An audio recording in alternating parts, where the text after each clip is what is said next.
Hello, Alistair. Everybody say hi to Alistair. Hello. Okay. Runa, say hi to the robot. Hello, robot. Oh, which one? That Say Did one? you hi to the tell robot. Runa that I you're recording these? I actually didn't. I Oh, it's a forgot. Runa, bear. we record these. Are you cool with Okay, that? it's fine. Yeah. Okay.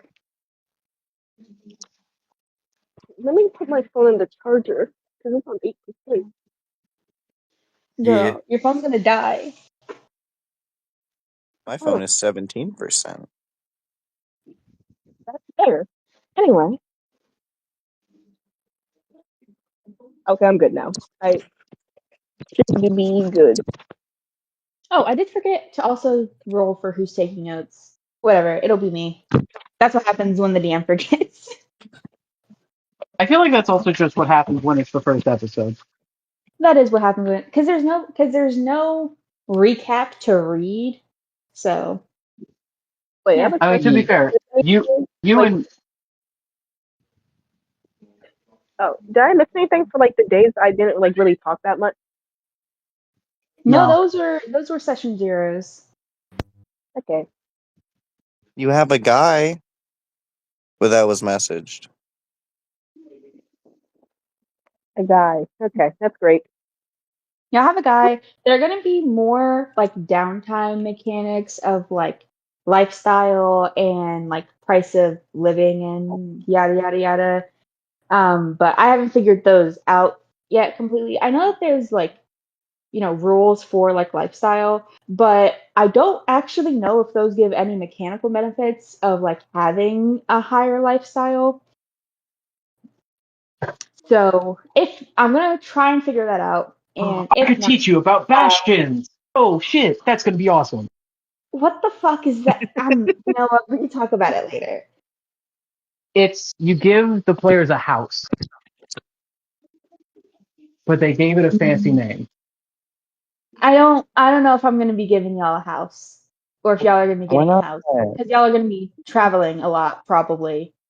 My So credit score's too low for you're that. not gonna But I'll for you're not I don't gonna know how downtime, to do it. benefit from having a house in one particular spot very much. Uh, I totally understand what you're what if the property saying, value but goes up and we can sell it? yeah, exactly. Rent down a house. Just like I sold Elijah's So we mother. can, so we can buy another house in our next town. I would say we could become landlords, but then I realized we're not doing an evil campaign, so Hey, we were never told we're not doing an evil campaign. This campaign is what you make cities of are- it, I guess. so we can become landlords. I mean, I don't know how thematically appropriate it would be for the Outlander of a cyberpunk dystopia. It would be I don't know how thematically appropriate it would be for you specifically to become a landlord, but like I I got guess reincarnated and became a landlord. Choom, you can't do this. He's right.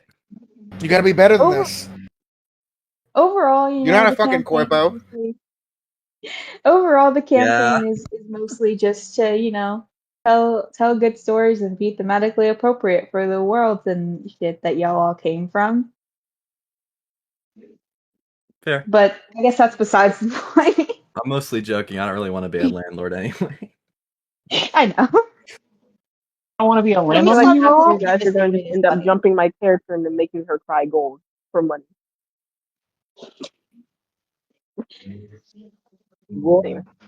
why does everything, including your character, have her crying or being hurt?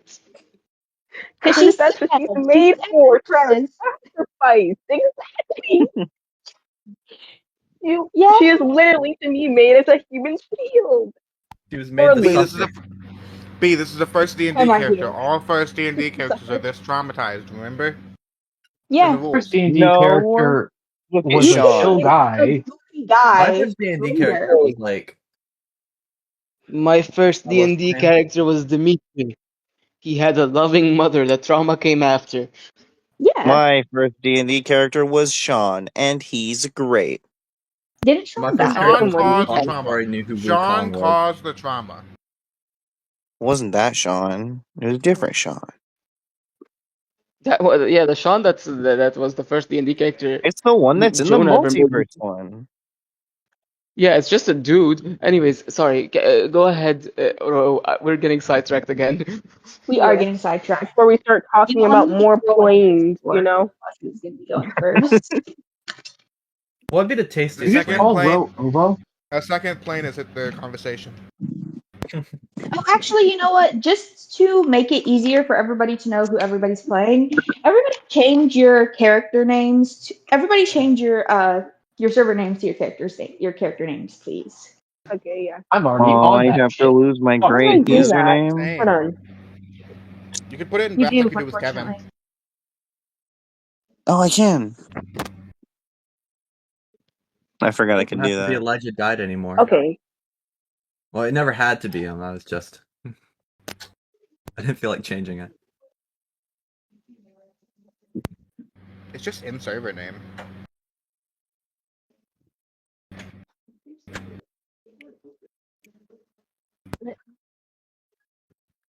Damn near almost forget how to spell my character's name.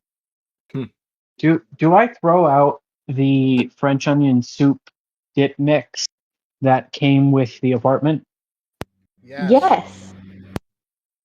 French That onion came sauce. with the Why wouldn't you? Yeah, just like we threw out that sunflower butter. I Yes. was like, what are you like? Like, Goldilocks? Like, you A just powder come in to a. houses and just It's the thing. It's a powder, and it just is in a sealed bag.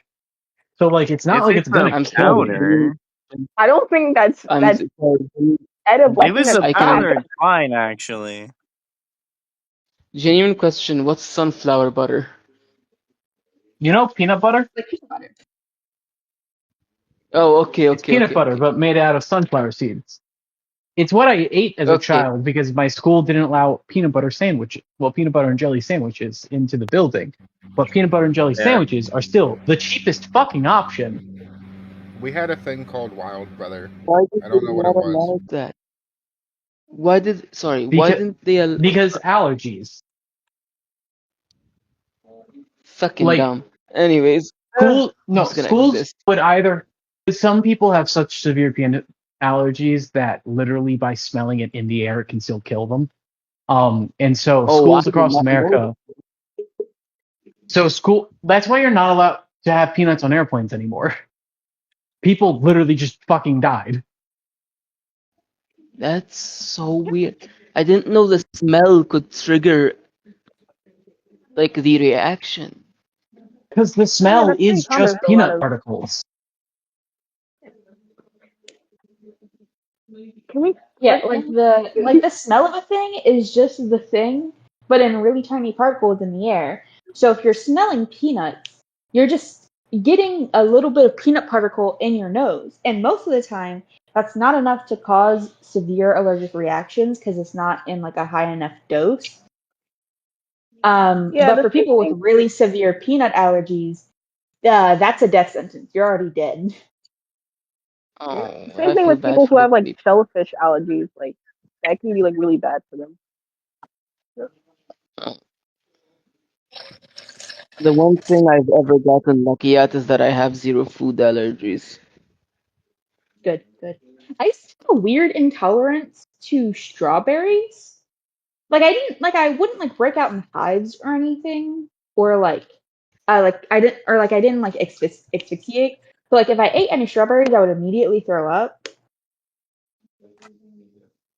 Weird. Same thing with oranges, but then I grew out of the oranges one a lot quicker than I grew out the strawberries one, and now like two of my favorite fruits are oranges and strawberries. Yeah, fair, fair. Because they're great. They're great. What are you doing, Jacob? Anyway, Yes, sure you are. first up, we've talked for way too long. It is 8:38. We are going to start in the sort of vast expanse of the multiverse. dark with space in between everything, but also no space in between anything. Things are close but far at the same time.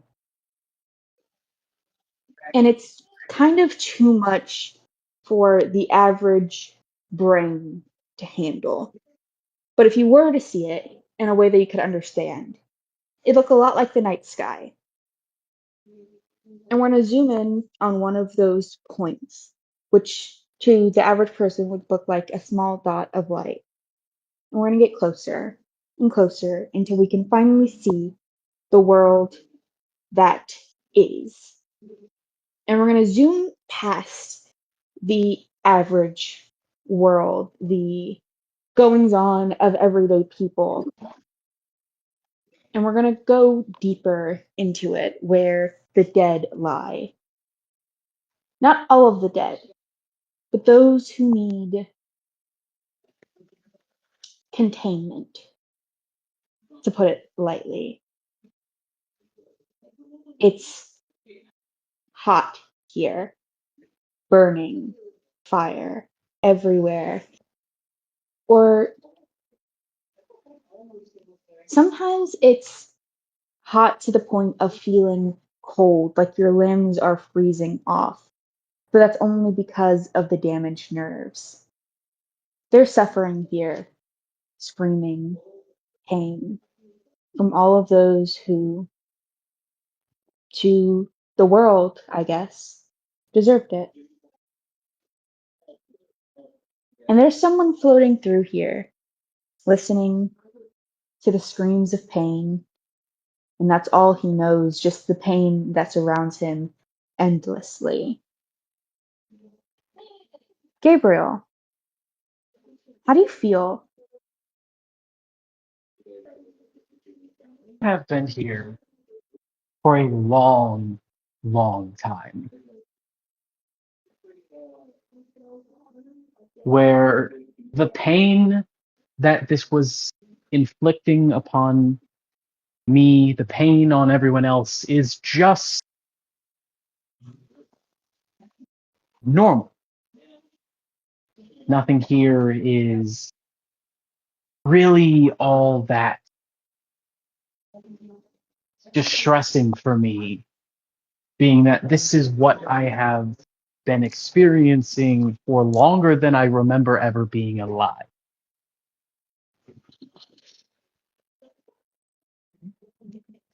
So I am so fucking bored. Pain is naturally something that people run from. But there's something that we run from even faster. The mind hates to be bored. It hates to be surrounded by nothing that it sees as interesting stimuli. People will shock themselves potentially over and over and over again before they allow themselves to sit and be bored. And you have been nothing but bored for centuries, millennia, even.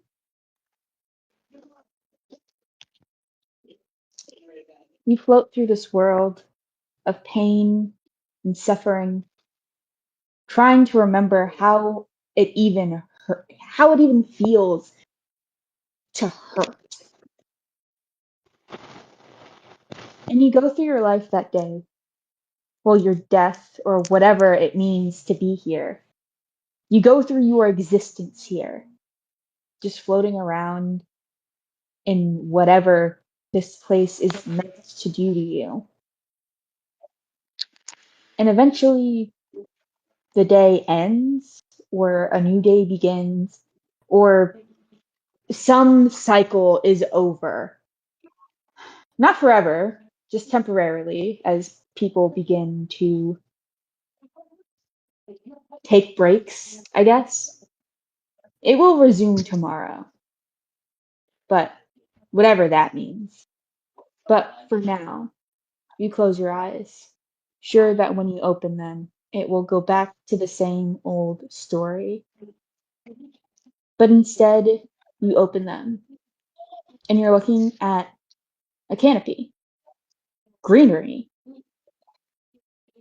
brown bark that isn't burned or charred or currently on fire, leaves that are glistening with morning dew, a sun that isn't scorching but is bright, but it's pleasant. You look down at yourself. If you could describe what you're wearing.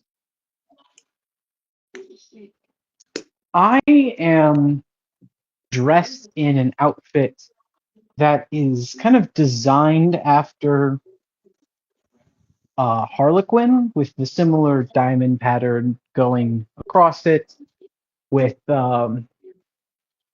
nice bright saturated colors. I'm wearing the main difference between my outfit and that of an actual Harlequin is that mine is made to live in, seemingly. Instead of it being just like one onesie, it's more of a tunic with trousers and boots. It's something a lot easier to around on a day-to-day basis than that of a standard Harlequin outfit. Um, my face, I can feel, is covered by. I feel a like black leather mask, but underneath there's still a black fabric one, hiding the bits of my face that be seen through it. Uh, have a large hat, half of the brim folded up with a large feather. And I seem to have just a wooden sword on me. You stand up. You're in a clearing, a field that honestly, by all metrics of what people would usually describe as beauty, is beautiful. The most beautiful thing you've seen in a long, long time. For one reason or another, eventually you go to speak. You open your mouth underneath your mask. You part your lips, and you realize that you can't speak. No matter how much you would want to, you cannot.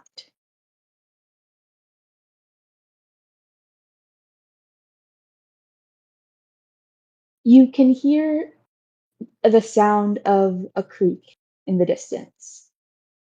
Some shuffling in the other direction. You're not sure if it's a person or an animal, but you hear something. Where do you go? Or what are you looking for as you find yourself here? Um,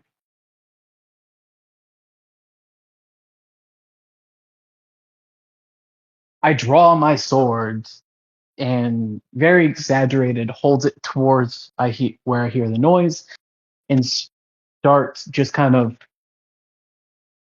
making my way towards where that sound came from.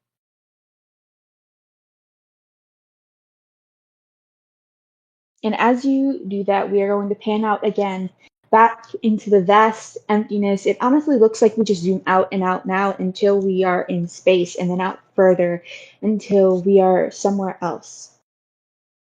And we pick a new point and we zoom back in. And we see a place of clashing aesthetics or technological uh, patchwork. There are wooden houses, simple things, cobbled streets. It looks like a old village from, for most of you, times long, long past. But there's also people with strange devices in their hand. They're very clearly some type of advanced technology. As we move through this setting, we can see people working on something significant, something futuristic by all means of the word, especially in a setting like this. There's a ship. Everybody here is working on going somewhere. There is no person who is idle. But there's one person who everyone can tell does not want to be on that ship.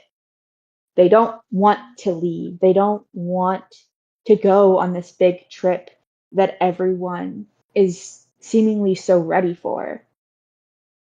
And yet they are the most active with helping the older people hack. They are ensuring that everyone has everything they need, making sure that nobody is overexerting themselves. Instead, doing what many would consider to be overexertion, but they seem to take it in stride.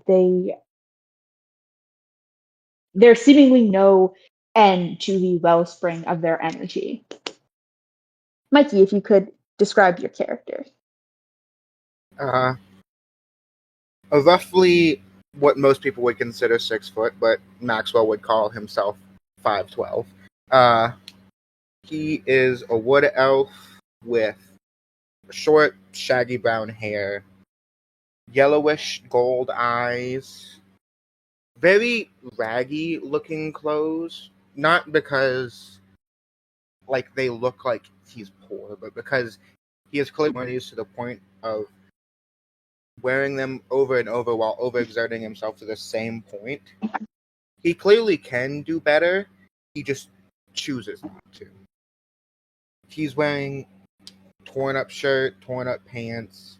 On his back, he has a backpack that is filled to the brim with supplies to help anyone in need.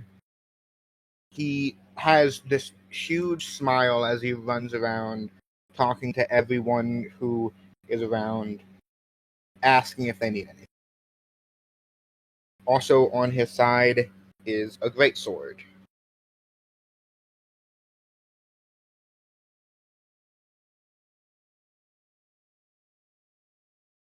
If you could give the audience a brief explanation for where these people are going. The people of this planet have found out recently that the planet they are currently on is dying due to things that they have caused. The resources they have taken from the land has caused it to start to rot from the inside out. Luckily, before it did this, they sent out an adventurer from some ancient tech they found before they even had the technology they did now. They sent them off in hopes to find out what it did, and centuries later, they came back, told them that they can come and be free. So now they are going to a planet that is promised to be beautiful and filled with amazing creatures that have never been seen.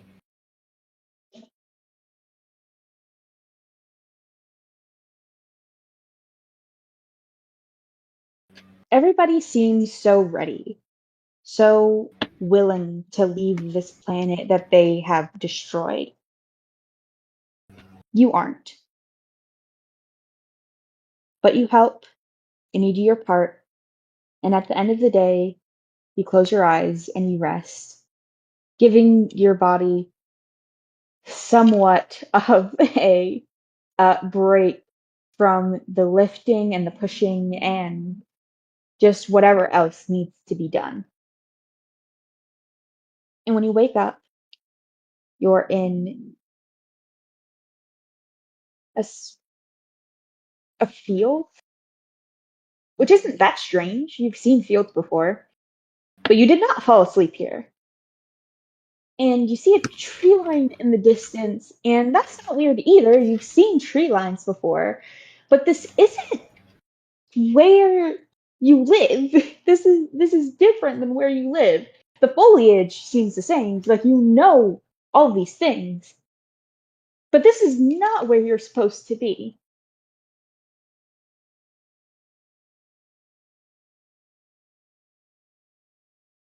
Okay. I head for the tree line. As you stand up, could you describe yourself again? Are you wearing anything different? How are you the same if you're the same at all? How are you different if you're different at all?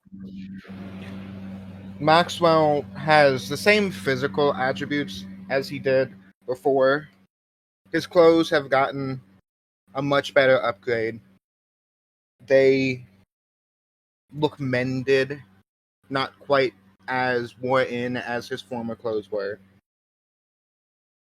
And a very important detail is his eyes have shifted from the yellowish gold to a slightly twinge of purple.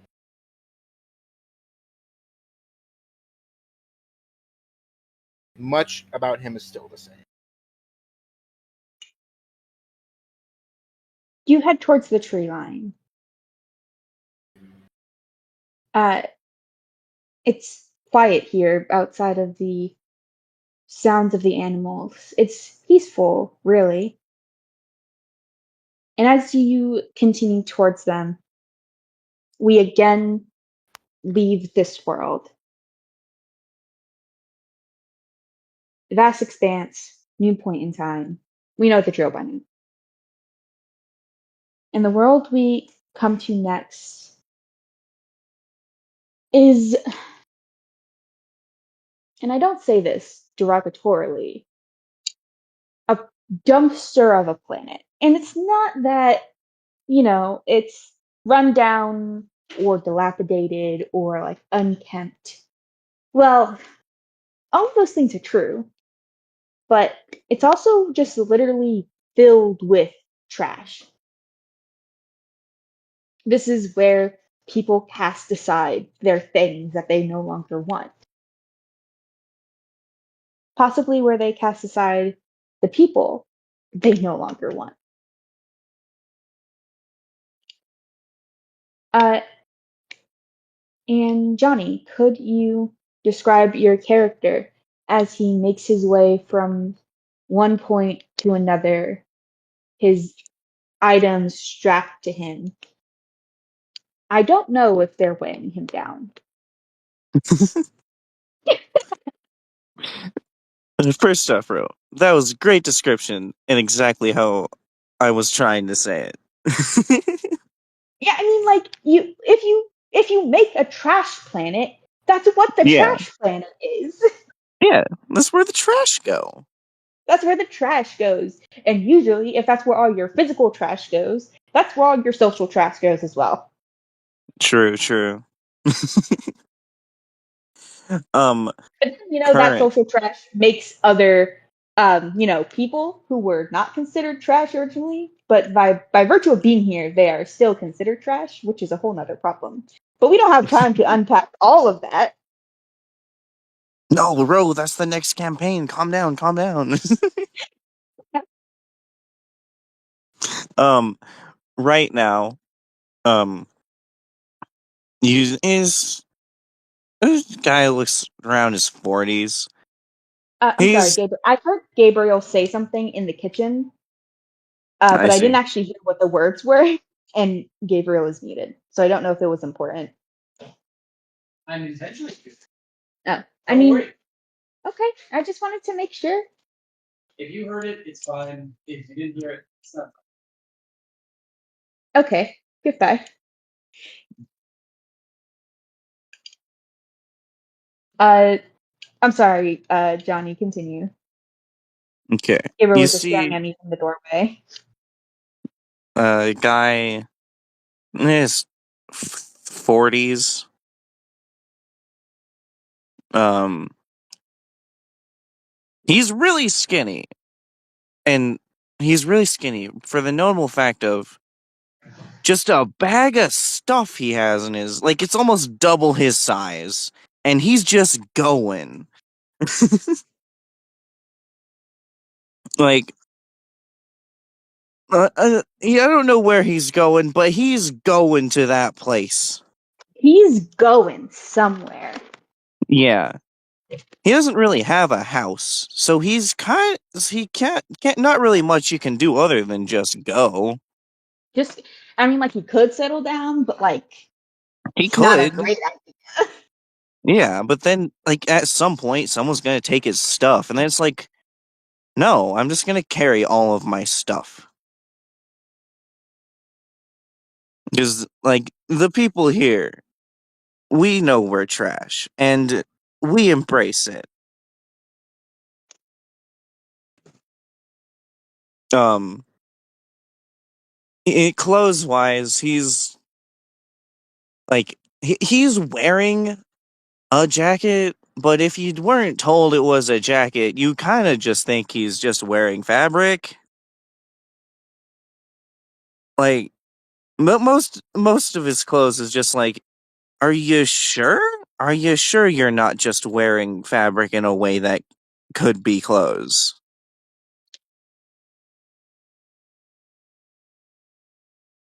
And then Okay, he also has like just these red goggles on his head.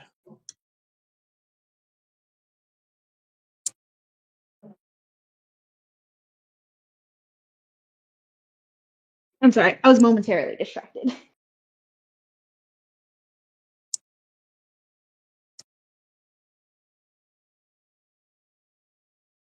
You don't travel alone.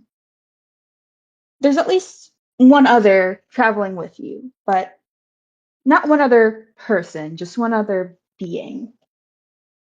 You have a companion. It would get lonely to the point of madness if you didn't. If you Hmm. describe your little companion that travels with you, My companion is a little dog. I don't remember what I called him. I feel like I you gave named him him. a name. You named him Dirt. His name is Dirt.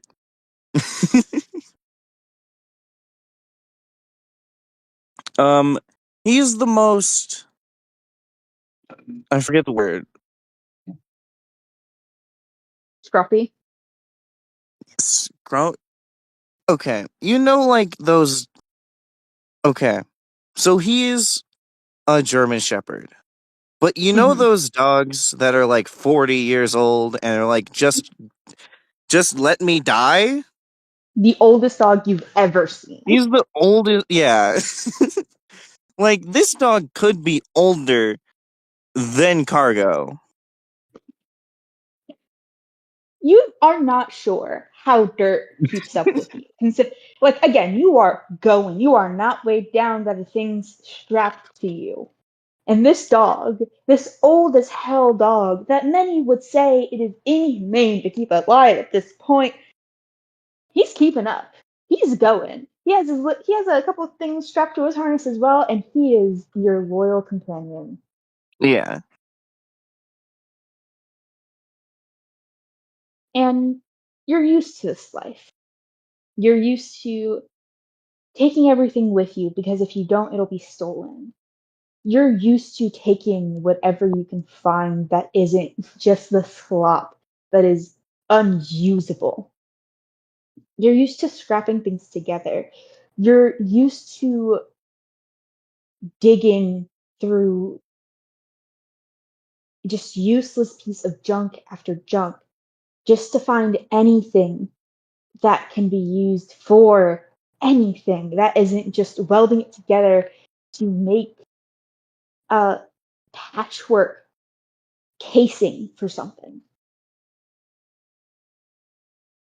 But being used to it doesn't mean you desire it. How does how does Cargo feel about this world?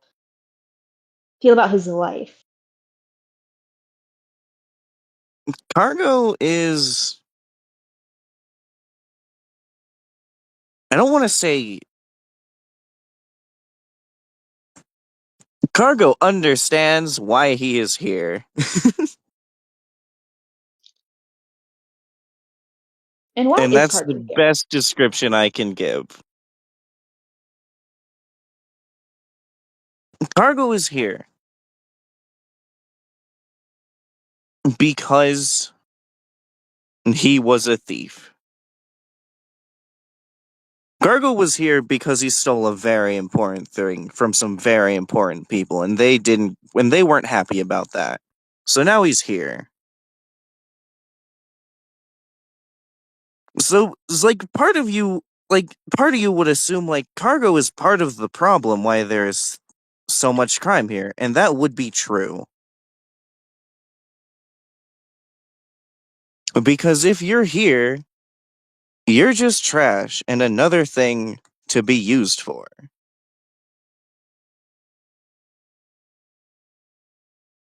Aside from Dirt, Dirt was born here. We love It Dirt. was fun. Dirt was someone else's dog. Okay, Dirt was also stolen. Dirt was called Dirt because that's where he should have been 20 years ago. Again, most people would consider it a mercy to let this dog die. Nobody else wanted Also, Dirt. I feel like you missed the chance to name them Dog Go.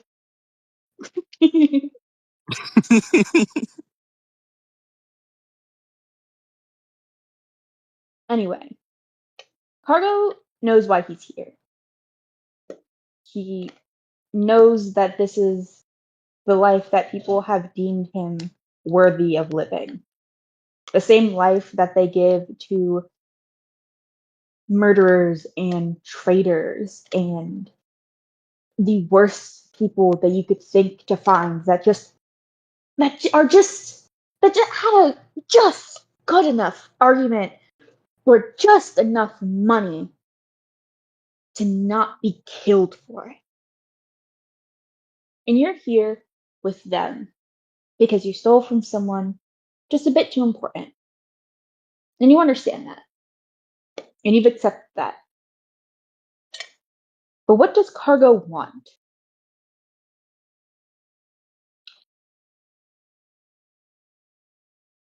What does Cargo want?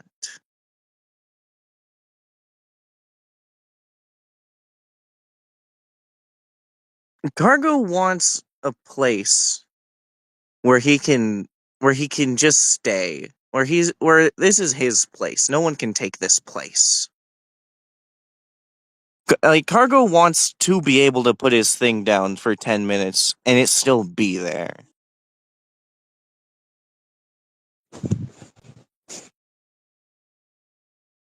The sun starts to set on where you have taken up camp today. Dirt lays down.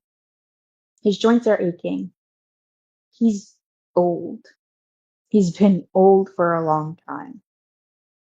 Every night when he goes to sleep, you're unsure if he wakes up. Even though he can keep up with you, you can tell that it's straining this old dog.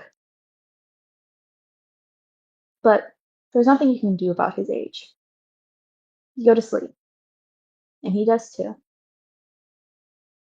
And when you wake up, you hear banging in the distance, metal on metal.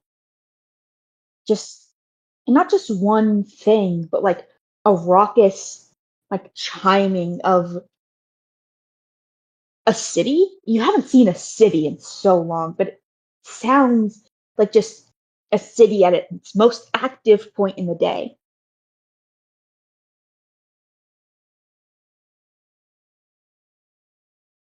You wake up and you hear that and you feel different. I don't know if it's worse. I don't know if it's better, but you feel different. Your body does not feel how it should. If you could describe the body you wake up in.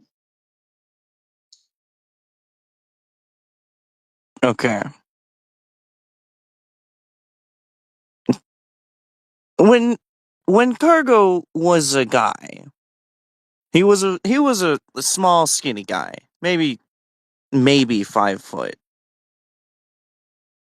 But currently he's not. Currently he's like 6 foot. He's 6 foot tall. He's a fairly large person. Like you would, like I don't know how to describe it. Like what Batman looks like compared to Bruce Wayne, if that makes sense. Mm-hmm.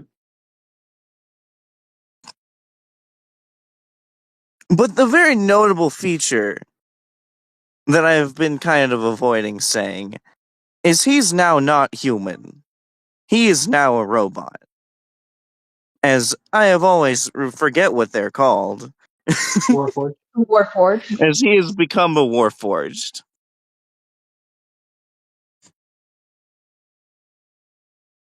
And he still has his goggles. But his clothes that were just fabric look like clothes now. Like they don't like they look the same. But if it was intended, but if it were clothes and not just fabric, like it looks better. They're It not looks scraps cleaner. anymore. They're not torn in every possible way while still Yeah. holding together as one piece mostly. Yeah. And then he doesn't have his stuff. He just has a bag. And I'm sure he's very worried about where his stuff is. Because I know he You're very sleeps with just worried. all of it there. You're very worried about where your stuff is. But I think what worries you more before I guess the fact that you are now a robot really sinks in is that dirt isn't next to you. But when you realize that dirt isn't next to you, you realize you're not sleeping on a trash heap. You're not sleeping on the scraps and slop that you barely managed to like pad down into something flat and not comfortable by any means, but not actively stabbing you in your side. You're just on a like on the side of a cobbled road. You're not laying on the grass. It seems that like oh, this seems like a fairly fresh road. A lot of the like grass has been like turned and like churned up to give a good canvas for cobbling to be put down. And in the distance, you see that city that you heard as you woke.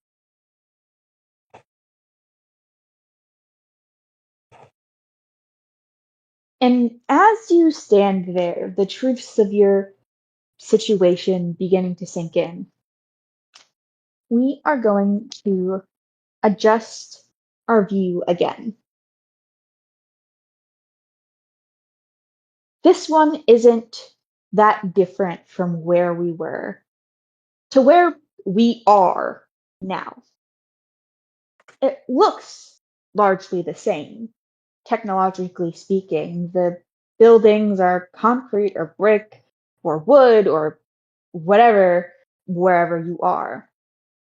It looks modern, but you look a little bit closer. There are things that just do a little bit more than what our modern technology does. There's things that are just a little bit sleeker, a little bit more technologically advanced, just slightly. There's no flying cars, there's no holograms, but there's just better power, better efficiency. Things run a little bit technologically. Anyway, technology is just a little bit better. And there's a reason for that.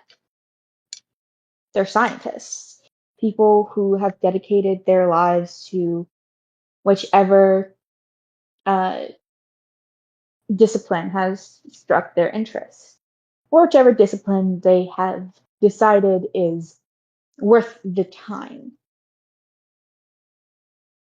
And there's somebody who exemplifies that feeling in just the pursuit of science and knowledge in every sense of the word. The like like scientist just put down on paper, like the person you think of when you think of science in this world. Maybe not publicly, but they are just like scientists in letters put down. And they're walking through a hall. They just got out of a meeting that did not go well. B, if you could just introduce yourself. Yes. Um, we see a woman about 5'5", I would say, brown skin, shaggy brown hair, put usually in a ponytail, looks like it's been let down, but not in a nice way. Wearing a jumper, wearing a jumper with a lab coat on top of it, reminiscent of this. Colors are switched to green and purple. Uh, you see her walking out, just kind of head down, not talking, not interacting, kind of just mumbling to herself with papers clutched to her chest.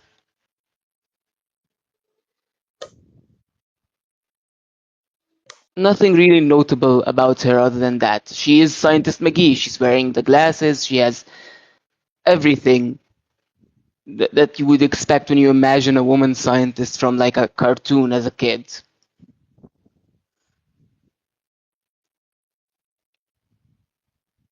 You keep your head down. You're mumbling to yourself. What is that meeting that just went so poorly? That meeting was her area of research being travel.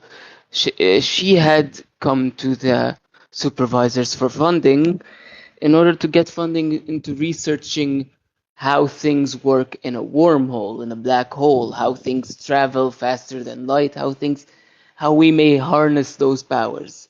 Well, she had a theory and she had a thesis. I don't know if those are the same thing, sorry. And she had a way to do it, to conduct it, that would have used robots or automated ships or things that would not have harmed humans. Funding was denied. That this was her life's work. Everything she's been doing has been leading up to this. They might as well just have fired her.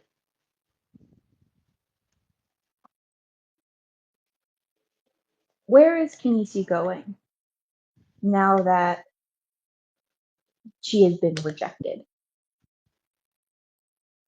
What is she She first doing with that feeling? she first goes to her lab. She first goes to her lab to pick up some stuff before she leaves back home and walks past a colleague of hers. Who is this colleague that you walked past, if you wouldn't mind describing them? So give me a second.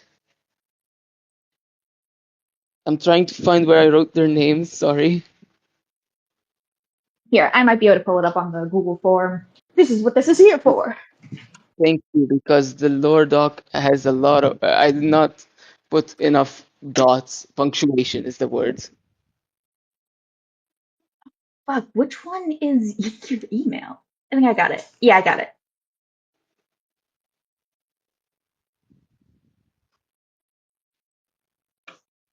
Ash Primer. Yep, okay, thank you. Uh, Ash is a colleague that she has known for a while. They've been working with her pretty much since they both started. They're like they did start as an assistant. Now they're on the same.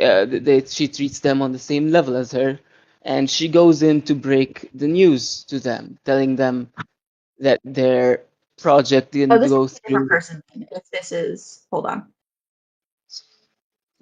hold on. I'm gonna DM you.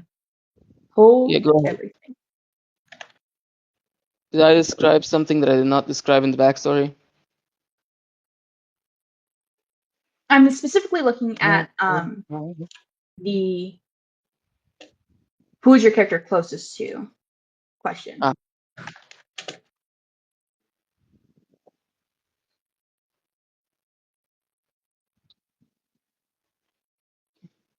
oh, thanks. I did mess that up. Ash is also their childhood friend, someone they've known for even before they joined this company. They've known each other for a long while.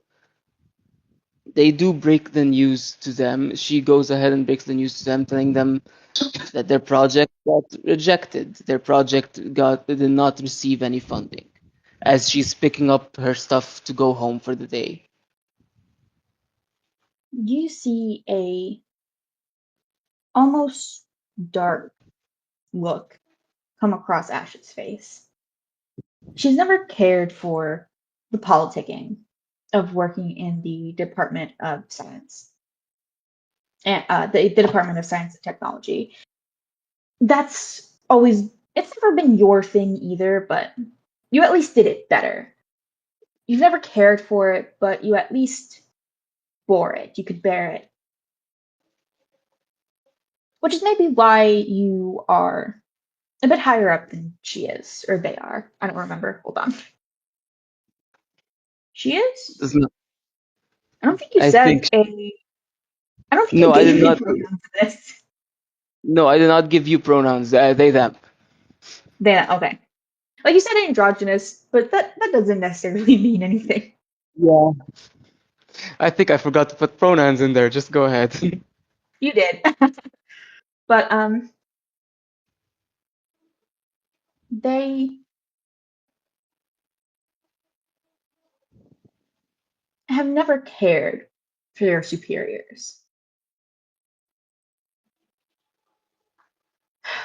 Listen, we have everything necessary to prove them wrong.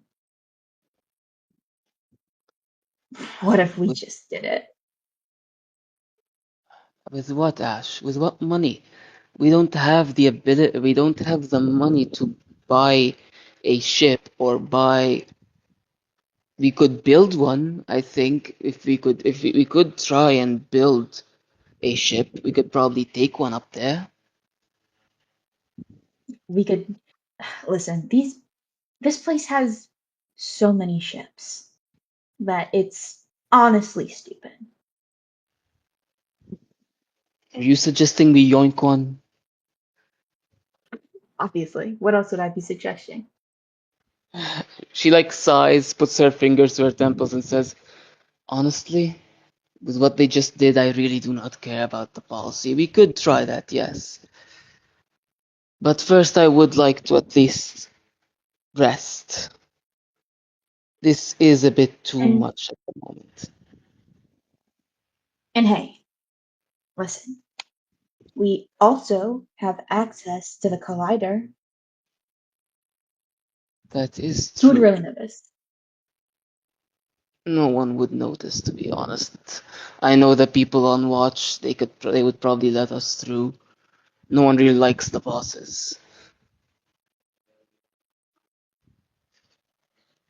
Get your rest. And maybe tomorrow night we just come in a little bit after hours, yeah? Yeah, and she gives Ash a hug and then takes her stuff and goes back home to a dingy little apartment. You take your stuff, you go back home. You do come back the next day, and the day after that. And how do the after hours experiments go with go with Ash and Kanisi? At first, they were hopeful.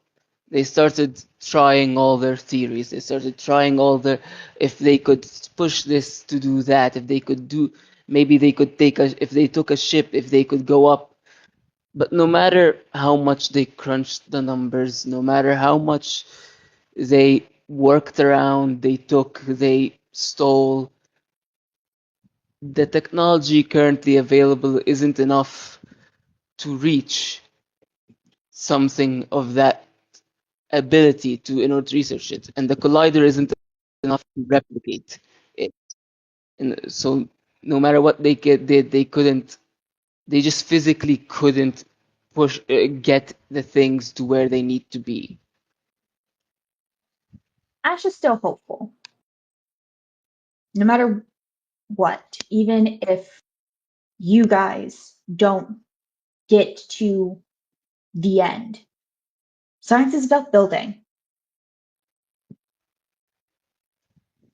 Over and over, across years and generations, you build.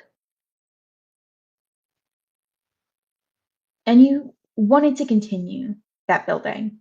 You wanted to give the people who would come after you a solid head start if you were not able to finish this yourself.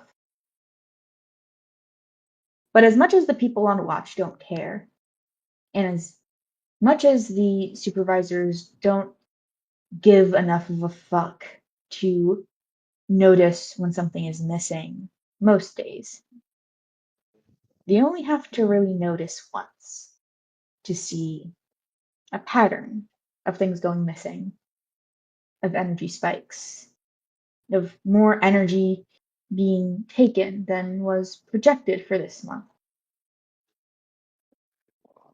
Eventually, it's after hours, and you're found, and one of the higher ups come in with the security team.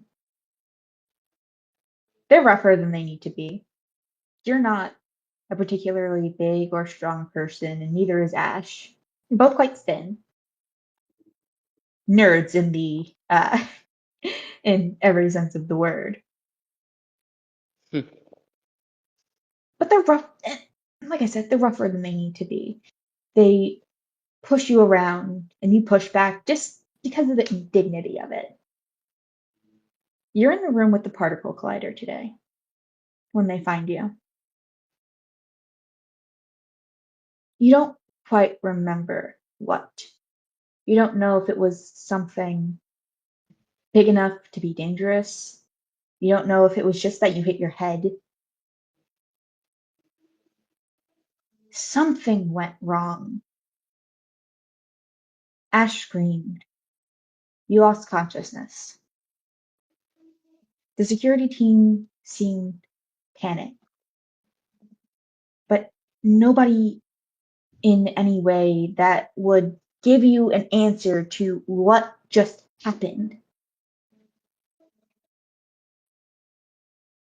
You close your eyes because they're too heavy to keep open. But eventually, your eyes do open, or one does. Your sense of depth perception is off. It's like something else is covering something else is covering one of your eyes. You can't quite see through it, but you can, but you can't. It's strange.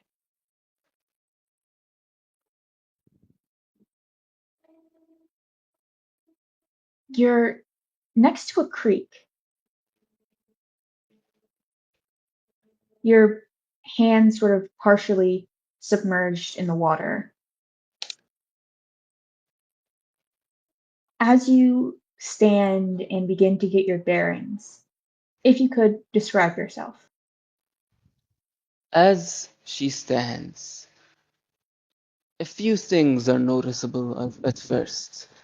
She is taller, she's now 5'10".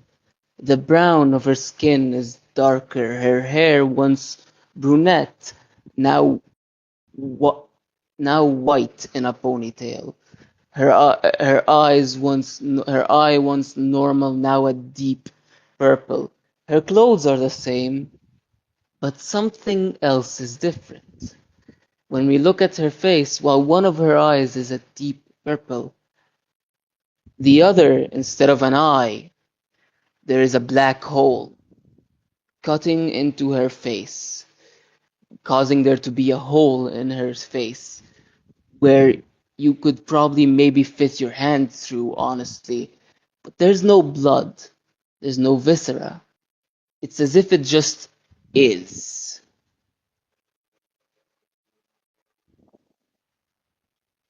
And as she tries to get her bearings, as she tries to stand up, you see as she starts to blip in and out and in and out and over. So she was in the water, now she's out of the water. She was on the ground, now she's in the air, just blipping around a bit until it just starts going faster and faster until it stabilizes into one spot where she's now there, breathing very heavily, not knowing what's going on.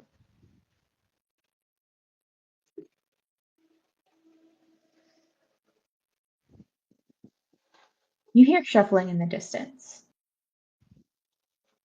You don't know what's happening. You don't know if that's an animal or a person, or if it is a person, what they want, if they want anything. Where do you go? Out of instincts, I think her curiosity takes over, and she wants to know what is there. So while she moves away, she doesn't move, she doesn't run. She moves away in a way that she could probably spot what was in that bush if it ever does come out, and still have enough space to escape. And as she's moving, while walking, she's also blipping forward, not clearly not on purpose, as everyone a single blip gives her a jolt.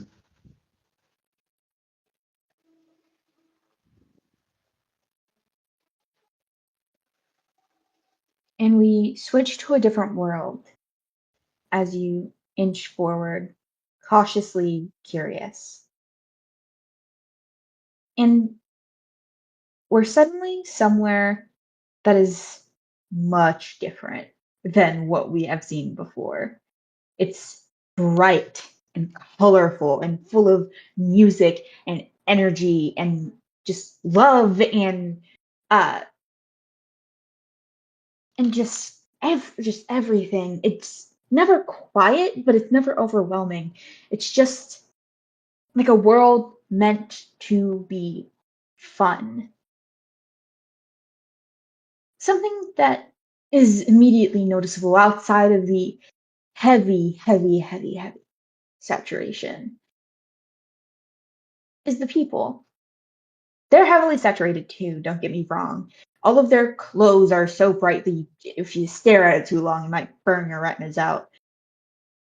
But there's also something strange about them besides their clothes. All of their skin is not white in a Caucasian sense, but like pure, almost glowing white.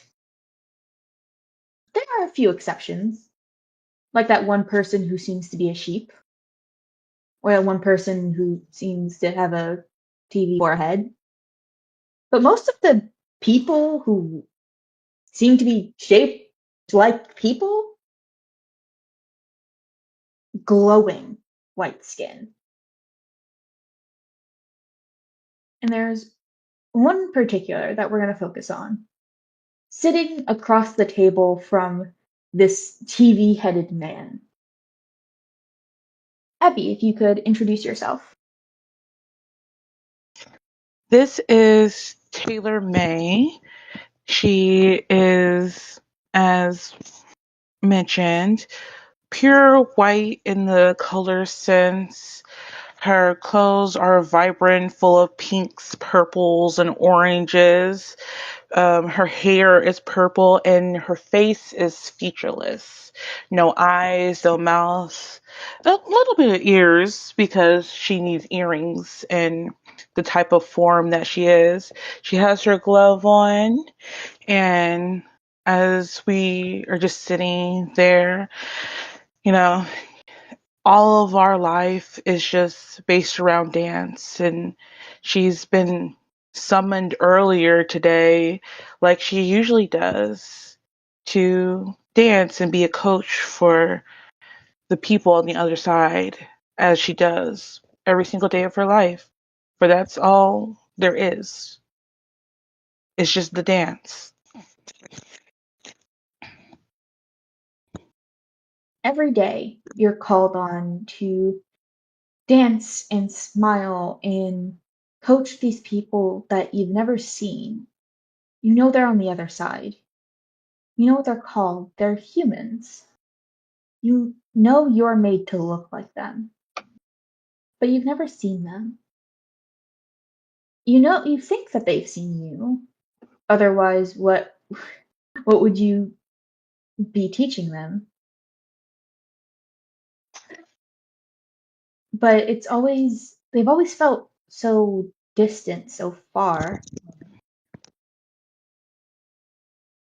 And you're finished dancing for today. It's a large part of your day, yeah, but there is other things within this universe. Today, your friend Buggy has come to see you. Instead of you going over to Cyberpunk, he's come over to Comet.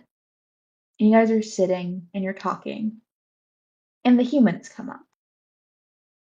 And he asks you what you think they look like. I don't know. It's like I said, we're shaped the same way, but there has to be something more, something on them. Like, we have clothes, and so obviously they would too, right? Because they like clothes, we like clothes. Like, that's what I'm assuming, but we can't see what's on them. Like, and we have hair, and of course, some of us have, eyes and the mouth. Like, not all of us do, but like, some of them must, have that. Otherwise, we wouldn't have it. And it's just like, so, and like they have the features, but there's something missing. I feel like there's something that we don't have. You know, what do you think? Like, what do you imagine? It's like there has to be something maybe on their bodies that there's something different. Maybe they have different designs, on them. Because we're all one color, or like, fairly simple compared to them. And like, it has to be something, right? You ever wonder what they're like? I imagine. Buggy starts. His voice is a lot different than yours. It's always filtered through the Mm-hmm, like tube TV that is his head. He mm-hmm, sounds sort of like a lot of people on Cyberpunk. He sounds not mechanical, but distinctly machine in a way, mm-hmm, with almost a like radio host quality to his voice. He mm-hmm, goes, I think that they have to be just as varied as us, Like I have if we're based off of them and I have a TV head, surely there's one of them who have a TV head. And maybe instead of just the pure white skin, their skin is like completely covered in like different colors and patterns and yes, like we're like a blank canvas so that they can project whatever they look like onto us. yes, I could see that. I was like, I wonder what their everyday lives are like. I wonder if, like, obviously we are made to dance. I wonder, they must love dancing, right? So, Oh, but like, we're called every day to. They also must be very bad so at it if we're called every day to teach them how to dance. I know, right? Maybe I think some people are, they do it so often. They just like to see us, they just like to dance with Yeah. us, right? I think they just, they want to be with us. And Yes, that makes perfect sense. Maybe they are just as fascinated by us as we are of them. they must be, because like they like seeing us, but it just feels so unfair that we could never see them to see what their life is like. Like we're called humans, but they're different beings. Oh, like, oh my, yeah. We got the sounds, all that play, the music, from the artist, you know. Yeah, like And our music comes from their world, doesn't it? yeah, yeah. Oh my Ariana Grande. It's just like it's just like how do they do that, right? Because we just hear it, but somehow they put it all together to make the sounds, and I'm like, how do they make the sounds? It's fascinating. It's like they like the sounds, they like this music, they like dancing, and it's just like, what else must their life be like? I wonder if they would want to come here and meet us too. One day, I'm gonna tune into just the right frequency, and I'm gonna see Yes. one. And But when I see one, you'll have to describe it in great detail if you do, okay? I'm gonna make sure to take a picture. It's gonna be on my screen, and I'm gonna make sure to take a Yes. picture. Yes. Please do. The- I think she has her notebook of stuff, like of things that her and Buggy have probably talked about for so long, of what she assumes humans are like and what they do in their lives and what their planets are like and everything, And so she just keeps making all these notes, Yes, they must have different, maybe designs on their bodies or different colors. So, and Buggy will take a snapshot. And so it's just like filled with all of these ideas of what humans must be like if they, their hands, dancing, just a lot of curiosity that she just compiles every single time she has these discussions with Buggy. Eventually, your little like hangout ends, and you go home. You go about your life. You eat. Eventually, you sleep. Excited for the day to come when you will inevitably be called on again to teach the humans who you have never seen how to dance. But instead of your colorful, like hyper pop sci-fi world, instead of your oversaturated apartment, you wake up in a world that is full of color, but not nearly in the same way. Instead of just bright like blues and pinks and yellows and just everything to the highest duration that you can possibly get it, it's greens and browns and blues as you just look around at this forest that you have woken up in. It's texturally very different than your previous world. Everything in the dance verse is it kind of smooth by necessity. It's hard to get a lot of texture when everything is just as bright as it could possibly get on the current spectrum of colors we can see. Everything is just sort of like there, big and bad, blah, blah, blah. Those aren't words, but I think I got the idea through. And you look around and things are just different. You're not sure where you are. There's definitely a dance verse that looks something like this. The one where the foxes are from.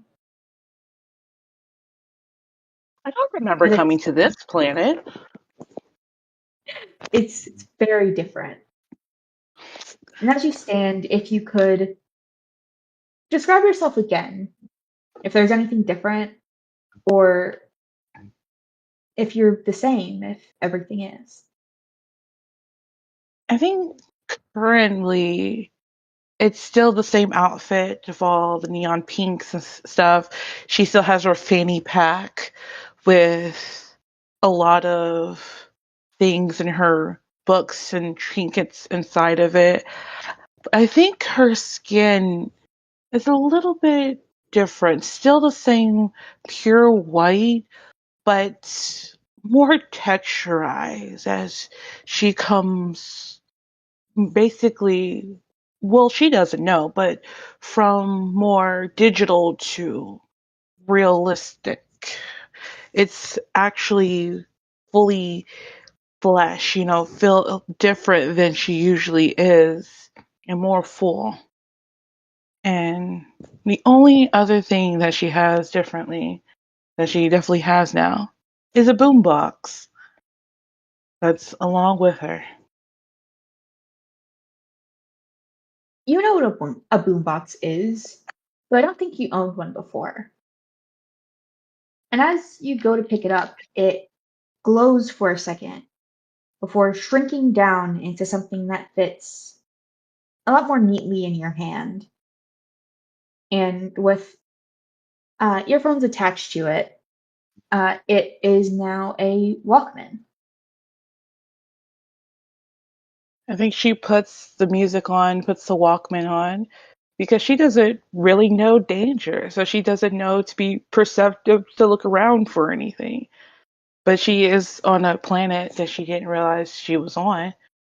And so she puts on her music and starts dancing, go along as she does to see the planet more in full.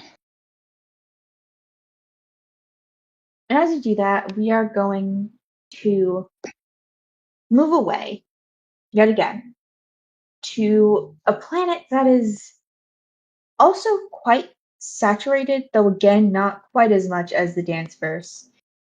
It looks quite adorable, I think is the perfect word to describe it.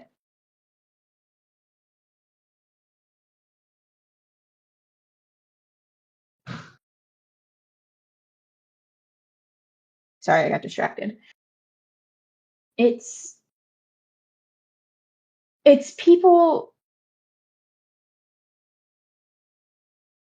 I'm sorry, I got distracted again by the things happening in VC chat. I can read that when I'm not actively describing something. Uh, it's people seem to just live within nature itself. Houses made out of trees and whatever other plants that they can get their hands on. Its atmosphere tinged just a slight pink, but not in the way that like washes everything in it in pink. Just enough that you can see like pink clouds as as we are coming into the world. And the people here are quite small. And at first it looks like honestly some people's ideal society, living in nature in the cutest, most romanticized really way that you could. But there's something wrong here. The people are sad. Their faces are vacant and empty, if not just full of a deep depression.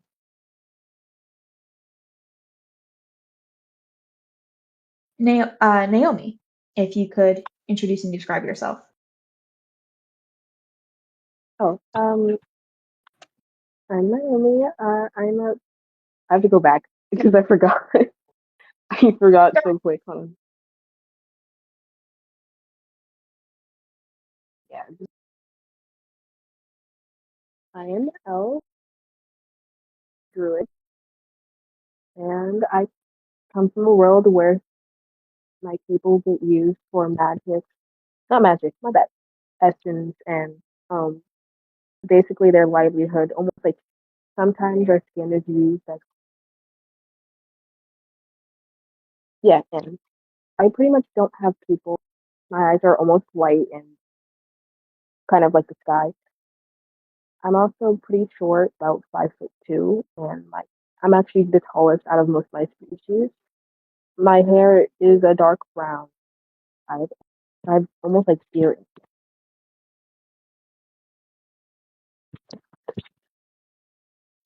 Yeah, Yeah, a little bit. I can kind of make out what you're saying, Luna, but not really. You're kind of muffled. yeah. Because I have to read. Hold on, give me a second. I have to read 'cause this is Wow. You go with someone else. It's gonna take. Oh, okay. I guess it is gonna take a bit. I guess we're gonna leave there then. Temporarily. Instead, focusing on a world that is mostly barren. There are cities, large ones, with buildings towering into the sky, honestly blocking the light from the people who live below them. It is bad here, though to most people, not as bad as living out there in the outlands, in the wasteland. That's where the virus lurks, where the parasite lives.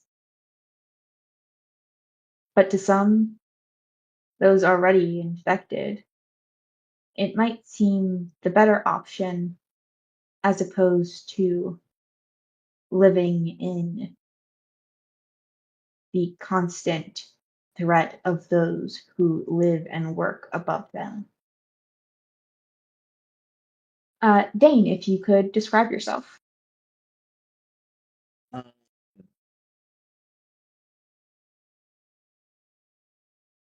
I've got a scar on the left side of my face.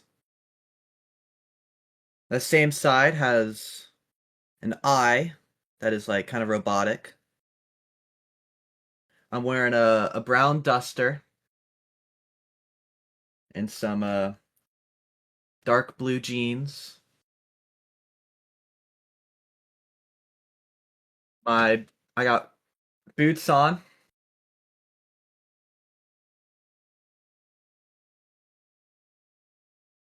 Elijah, Sorry, get distracted. if you're having trouble describing yourself, there is the Yeah, list. Yeah. I was scrolling back up to that. It's also in general game talk. It's the most recent message. Okay. I am a human. Half bald. Brown hair on one side. It's the right side. Relatively long. I wear a hat for good reason. It's a cowboy hat. I'd say 5'11", maybe 5'10". Doesn't measure himself often. No reason to. That's definitely not just me saying that, so I can be inconsistent. Yeah, fair enough.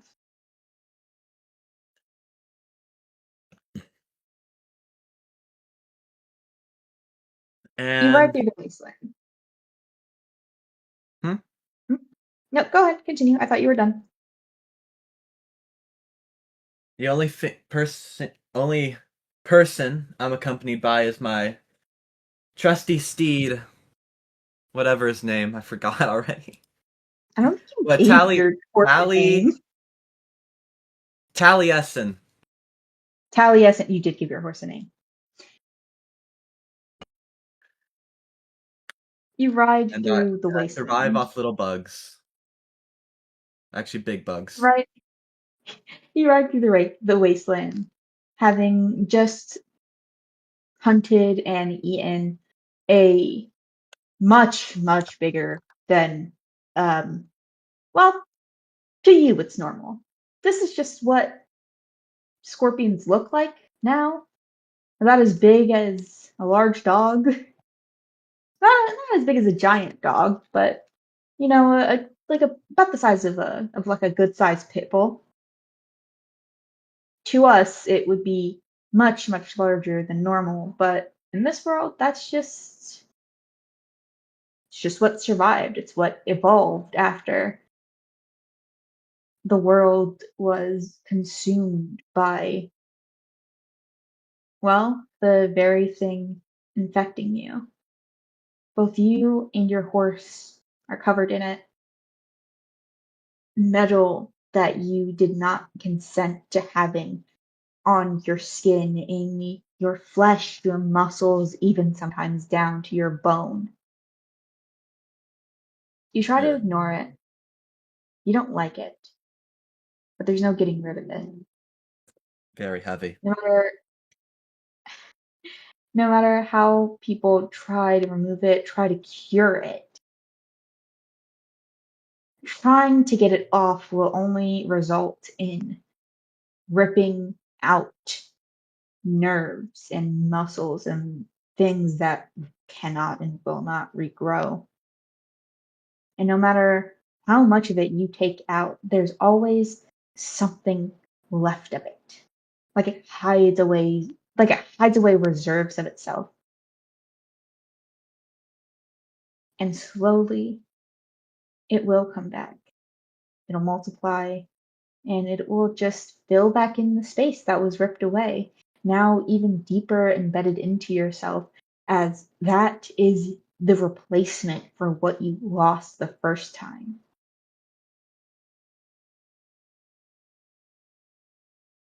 There's very few other people out here, outside of the occasional bounty hunter trying to kill you for, the things you stole, as from the people traveling between one city and the next. But for the most part, you're alone with just your thoughts, your virus, your horse's virus, and your horse. True. What is it that Dane wants? To not have the virus and to probably be safe.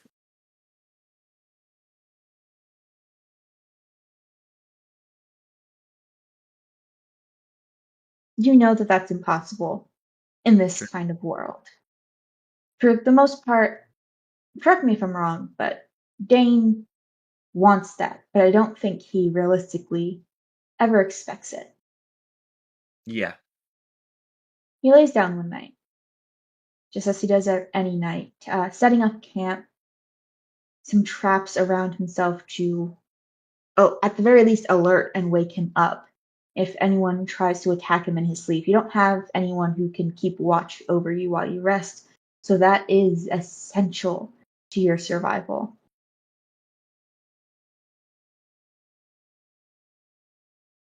You wake up not in a barren wasteland, but on the edge of a lush forest. A creek, a lake, some form of running water. Running water, you have rarely seen it. And even when you do, it's usually infected in some way, acidic, maybe drinkable, but never good.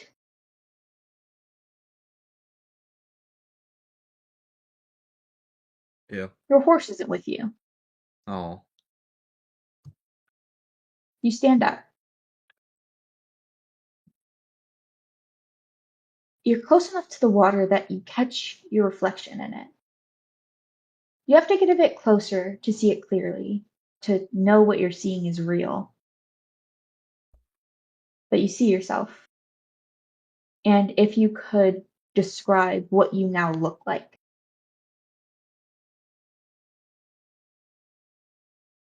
I look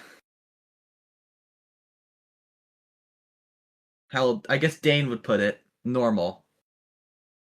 I still have the burn. Didn't really care about that anyway. But my eye, it's not robotic. And I just look like a person again. You look like a person, burned and still half bald, but fully human. There's no sign of the robot, the nanites that infected you, that got into your skin.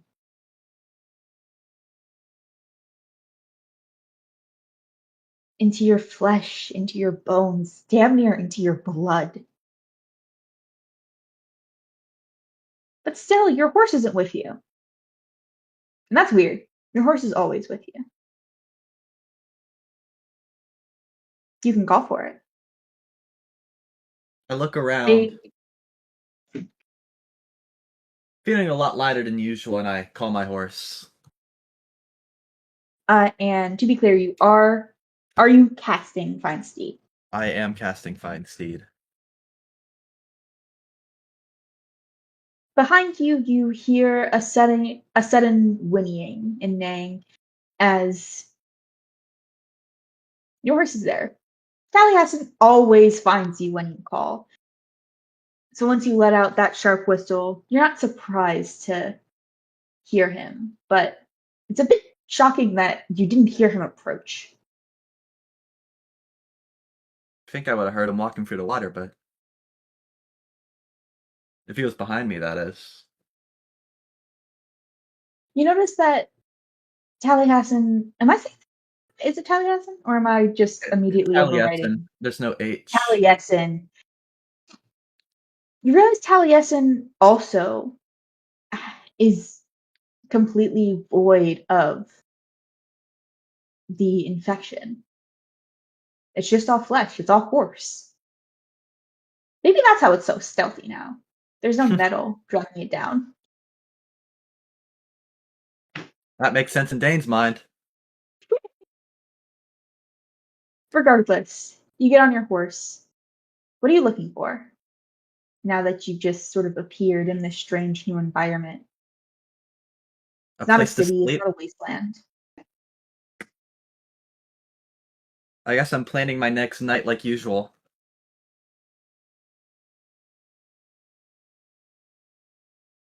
You're in this new place,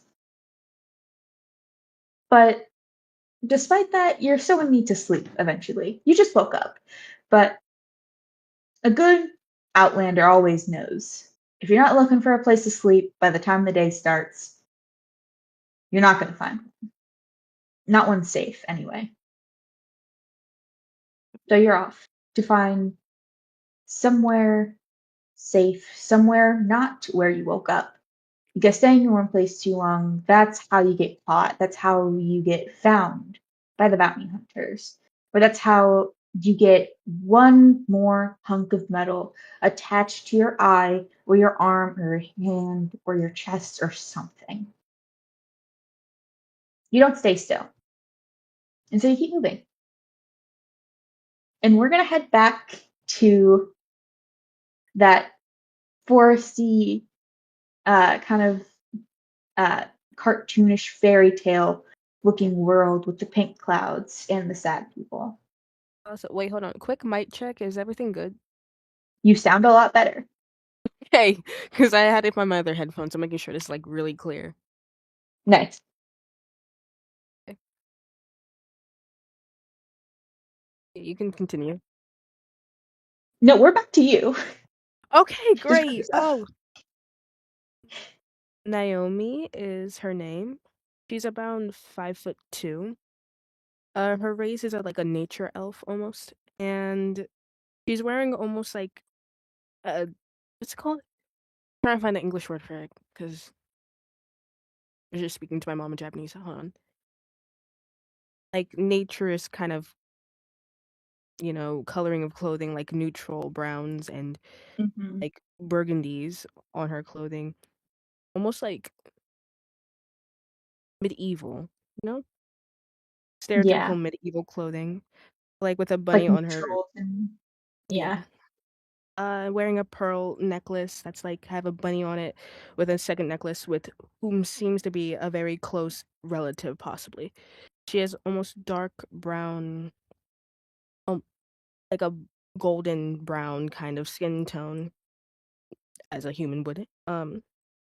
Also kind of golden eyelashes that are pretty long, with a constant stream of what seems to be stained gold on her cheeks, with very long brown hair that seems to be tangled at the bottoms and almost the roots, with a couple accessories which seem to be stolen, a little too perfect for the environment that she seems to be in right now.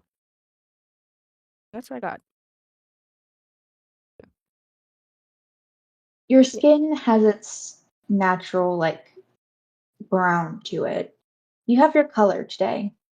You haven't been drained of your energy in a bit, but you know it's coming, and you're gonna go back to that pallid, empty, sad gray. So you're not able to take any joy in it.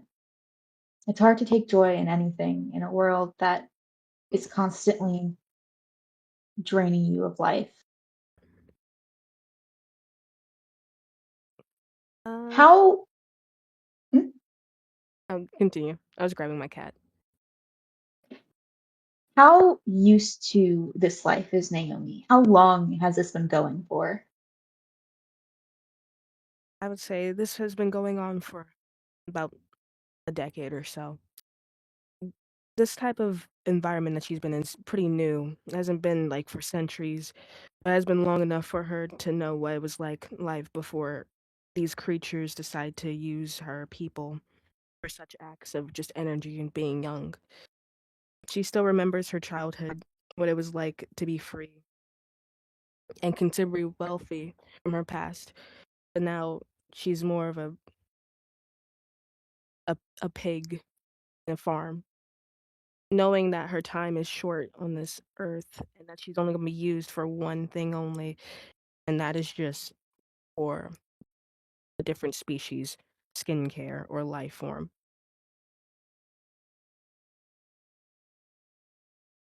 Maybe it would have been easier to live this life if it's all you've known, but it's not all you've known. It's never been all you've known. You knew better, you knew happier. And is there anything that you want more to return to that? Freedom. She wants vengeance for what once was her planet, what once was beauty that her planet would hold. Such freedom, such music, arts. She wants all of it back. To be free just once more. You dream of freedom, you dream of vengeance, both things that I don't know if you have hope of ever getting. The world moves slowly now. It always does when things are miserable. Misery drags out. The time that you were able to be happy seems like it was such a short part of your life because of how fun and beautiful and happy it was. The day drags on, as it always does, but like every day, it does eventually end, and you go to sleep. It's the one peace you're really able to get as your mind fades into blankness, the only respite from the constant knowledge that you are nothing but a battery to these people. And when you wake up, you expect to see the wooden roof of your home. You expect to feel the heaviness of your body as you wait to know, to to get the notification, to get the letter that you are to report to be drained of your life force once again. Mm. There's not quite that heaviness. There's just something in your body knows that something's different, something's changed. That's not a guarantee anymore. Your body is still heavy. A subconscious it's a subconscious knowledge, but your conscious mind and your subconscious mind, honestly, your subconscious mind has not healed from the trauma, but there's something saying that something's different. There's a small part of you that says that something's different, though the majority of your mind can't accept that quite yet. But when you open your eyes, you look up and you see sky. And underneath of you, you don't feel your bed, you feel wood, a branch. You're just on a bit of a large tree branch. You hear the babbling of water underneath of you. The trees aren't pink here, they're white. Maybe slight hints of gray, as maybe a bit of light rain is expected today.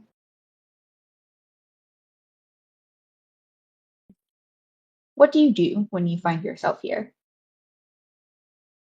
I presume to look around for a little bit and stare at the water, confused, before crawling up into a ball and, without a thought, just standing there shaking. Oh, almost like a roly poly. You curl up into a ball when you've known nothing for the last 10 years but trauma and abuse. Waking up in a new place is scary. What are you to expect except something bad? But time passes and nothing happens. Nothing comes. There's no danger. Not here, at least. Not yet.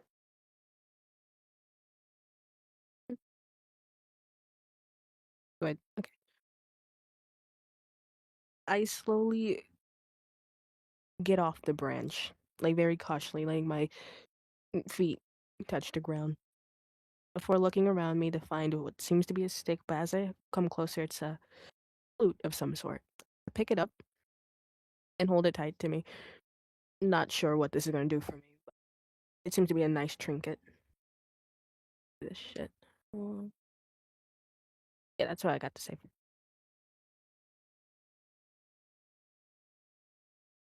You walk forward. You can't just stay in one place forever. Eventually, you start walking.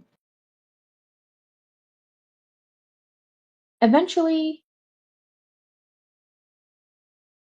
uh, 5 out of the 7 of you uh, end up meeting. One of you are standing, sort of bustling around in the forest, but you all sort of see each other almost all at once. Naomi, Arl, Dane, Naomi, Arl, Dane, Maxwell, and Kanisi. Kanisi, you are the one sort of moving around, the rustling that everyone's been hearing. And eventually you hear different people from different angles begin to approach you. Actually, no, you're the. Fuck it. I don't know what the fuck. I originally had a plan for who was the one that everybody was sort of gathering around. I don't anymore. Somebody is. You're all in, like, a part of the woods. Dane, you're not here because of the rustling. You were just sort of traveling. But you do all notice each other almost simultaneously. And I do realize I only said 4 people. Who the fuck am I missing? Cargo and Ebby, you guys are separate because you're heading in a different direction. Naomi, Maxwell, Kinesi, Arl, Dane. Kinchi? Oh fuck, I guess. Did you say Kinchi? Kinesi. Kinisi? Yeah. Damn, I read your name so wrong, B. Naomi, Maxwell, Kinesi, Arl. Yep, I guess. Hold on. Naomi, Maxwell, Kinesi, Arl, Dane. Cargo. Y'all 5. Everyone except Cargo and Taylor. Okay. Y'all are gonna meet separate. Actually, no. Dane, you're also gonna be in the other group. You're traveling to try and find somewhere to sleep. You're gonna find everybody that's on the like edge of the town. What was that? Dane, you're gonna be meeting with Cargo and Taylor, since you're specifically looking for somewhere to sleep, so you're gonna be in the group that's gonna meet on the edge of town. Got The it. other 4 are gonna be in the forest. Uh, All my thought went into the fucking other shit. So this is what y'all get now. Oh,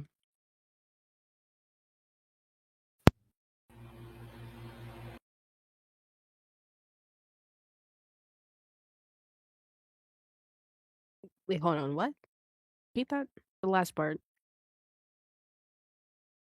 Oh, I said all of my thought went into the other shit. So this is what y'all get now, referencing me being like, you know what, 4 of you are here, figure it out. Do we just? Okay, so we just go on our merry way. Okay. So we. Y'all hear the alert noise from Metal Gear Solid. What the fuck? No. No, we don't. Yes, You do. I No, we produced. don't. Y'all hear that noise? I think Maxwell's there's smiling. okay. What the fuck is happening? Hold on. We just I'm a bit I'm confused, you know. New people.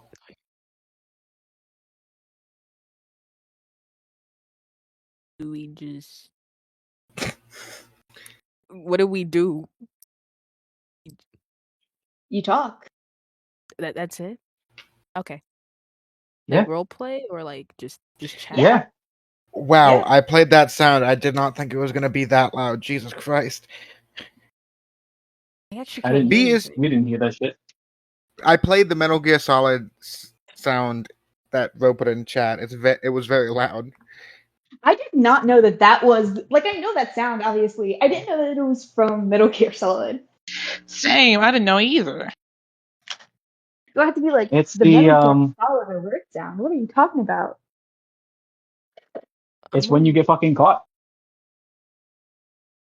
I'm using hand tracking on my headset because that's what I'm using to talk to y'all for better mic quality. And using hand tracking is like not the future. I would not want this shit when I'm 30.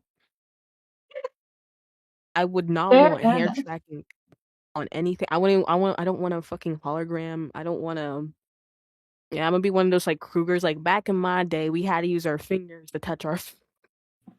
We didn't Honestly, click in the same. air. Give me more buttons. Give me more analog shit. Give me more tactile feedback. Back in Here's the my thing. day, when we You touched the want to screen. know? You want to know a very good showing of why we are never going to fully go into specialist and like hand tracking and all that. What's up? What? The huge ass market for clickety computers. Oh my god, yeah. Yeah.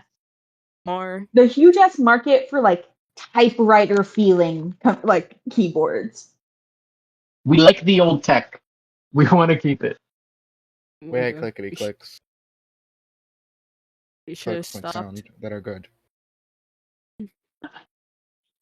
Oh my god, actually hand tracking hurts my fingers because I'm like holding my finger up in the air. How does Star Trek do That this? Like when they're like doing sounds all this hologram shit and they're touching awful. the air. That sounds awful if I'm being so real. Oh my god. It's using 2 fingers. But anyway, you know what? Maxwell, you see Arl first. Everybody sees everybody nearly simultaneously, just to get the scene in motion. Maxwell, the I first feel like person most you people see see is Arnold Arl. Forrest. They made noise. Yeah. Maxwell Maxwell is smiling and just said, "New people. Hi. Arl waves. I like your outfit. It's cool." Oh. I do the I just kind of spin side to side. The bottom of my tunic rises up. He puts out his hand. Maxwell. What's your name? Um, I very exaggerated. Bring my hand back, slapping it into yours, and shake vigorously as I then go into a bow. Do you do theater? That's cool. You got the dramatic stuff that theater people do.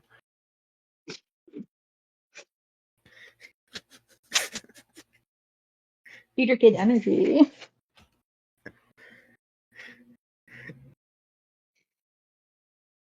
And Naomi's there, right? Naomi's there. Yeah, I'm chilling in a corner, sniffing my grass, you know.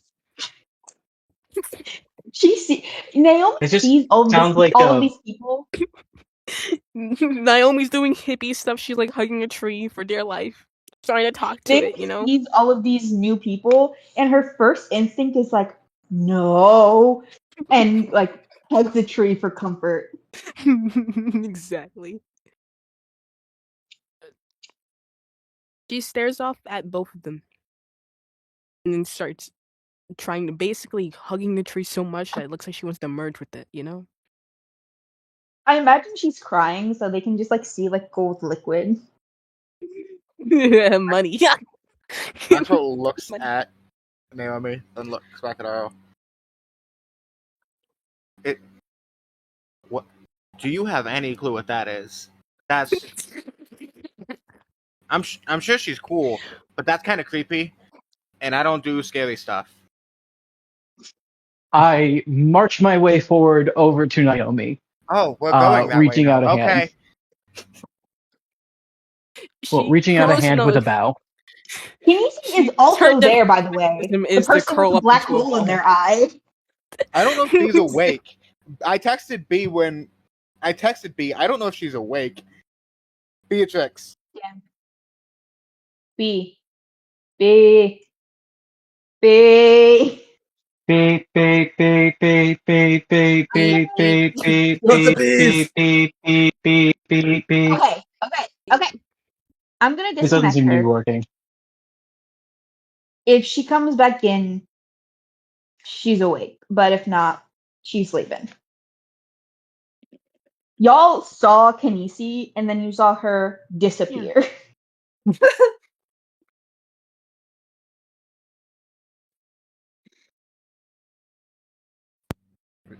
Okay. As I was gonna And say. it's gone. Oh shit. Sorry. Okay. As I was gonna say, You got anything? Naomi.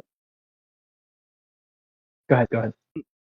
Yeah, Naomi is just gonna curl up into a ball or just put her head in the grass. Like it's a drug. So.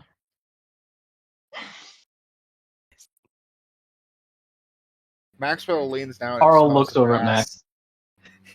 grass. Max is leaning down, smelling the grass. I look at these two. I do a handstand and then just slam my face into the dirt. So we're all just The emu simultaneously method. I then proceed to just balance on my face. The grass is. That is so cool. You are like the coolest person I've ever seen. You're a freak. Just a freak. Is Naomi saying that out loud? Exactly. In tears, also sniffing the grass. You're a freak. What? Leave her in her grass alone, okay? Let her sniff the fucking grass. That's actually quite normal. People with weed addictions do it all the time.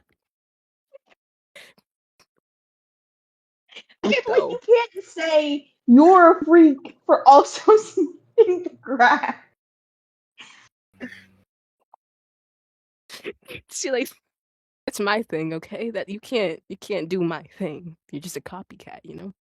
I wanted to see what it smells like. And You're, you you're thought not. smelling it. I'm sure it smells great. I can't really smell though. My nose is clogged. See, this is why you're a freak. Only freaks smell things that aren't meant to be sniffed. You're rude. That's Naomi fine. is You're so rude. We mean can still and be vague. friends. Do you So need what help if with you Naomi's win the something? My Little to go Pony back theme down. song real quick? Someone started blasting My Little Pony theme song. Like, Oh my god. um, so y'all got food? Uh,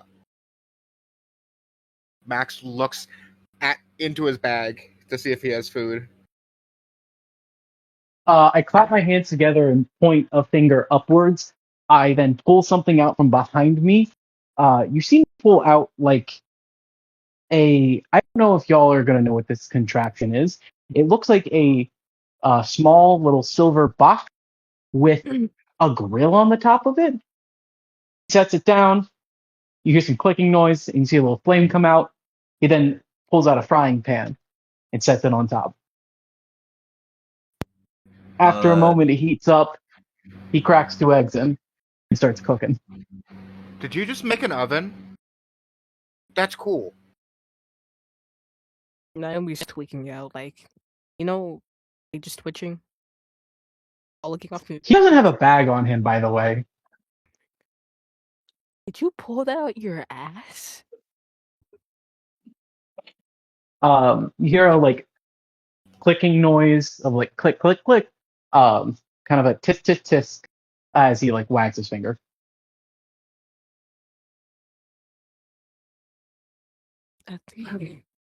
Maxwell is watching in amazement.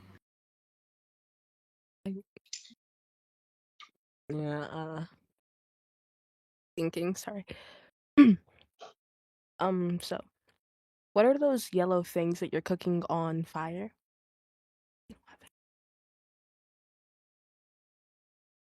He opens up a hand as if he like in the habit of someone who talks with his hands, kind of like brings his hand out like that, and then pauses for a moment.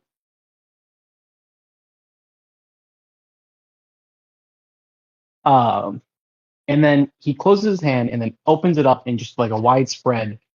And when he does that, you hear like a plucking, like baka noise. I can grab a chicken.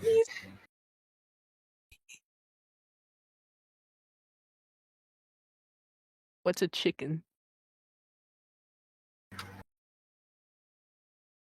That wasn't Maxwell saying that. I was saying as a person, I can grab a chicken. Oh yeah. Oh, I thought. Oh, what's that supposed to mean? Those are eggs. They come from animals. So like a fetus of an animal? Yeah. Carl nods. She starts backing away. Wait. They taste good. They taste really good. I'm sure he cooks very well. You see him bring He has out a some face salt, some of pepper, some absolute paprika, horror. some chili oil. See, he's got all this stuff. Y'all cook babies. Y'all gotta Oh. explain to her that it's I mean- not. Oh, No, not technically. They're not born yet, so they're not technically babies yet. I feel like that's worse.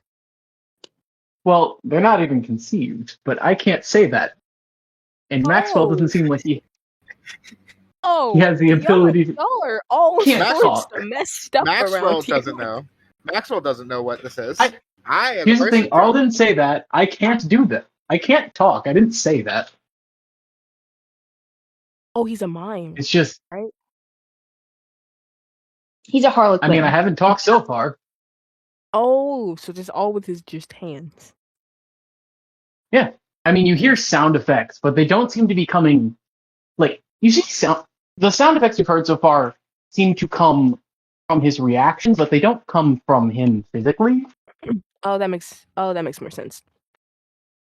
She turns to Maxwell to look for him to like translate. Right.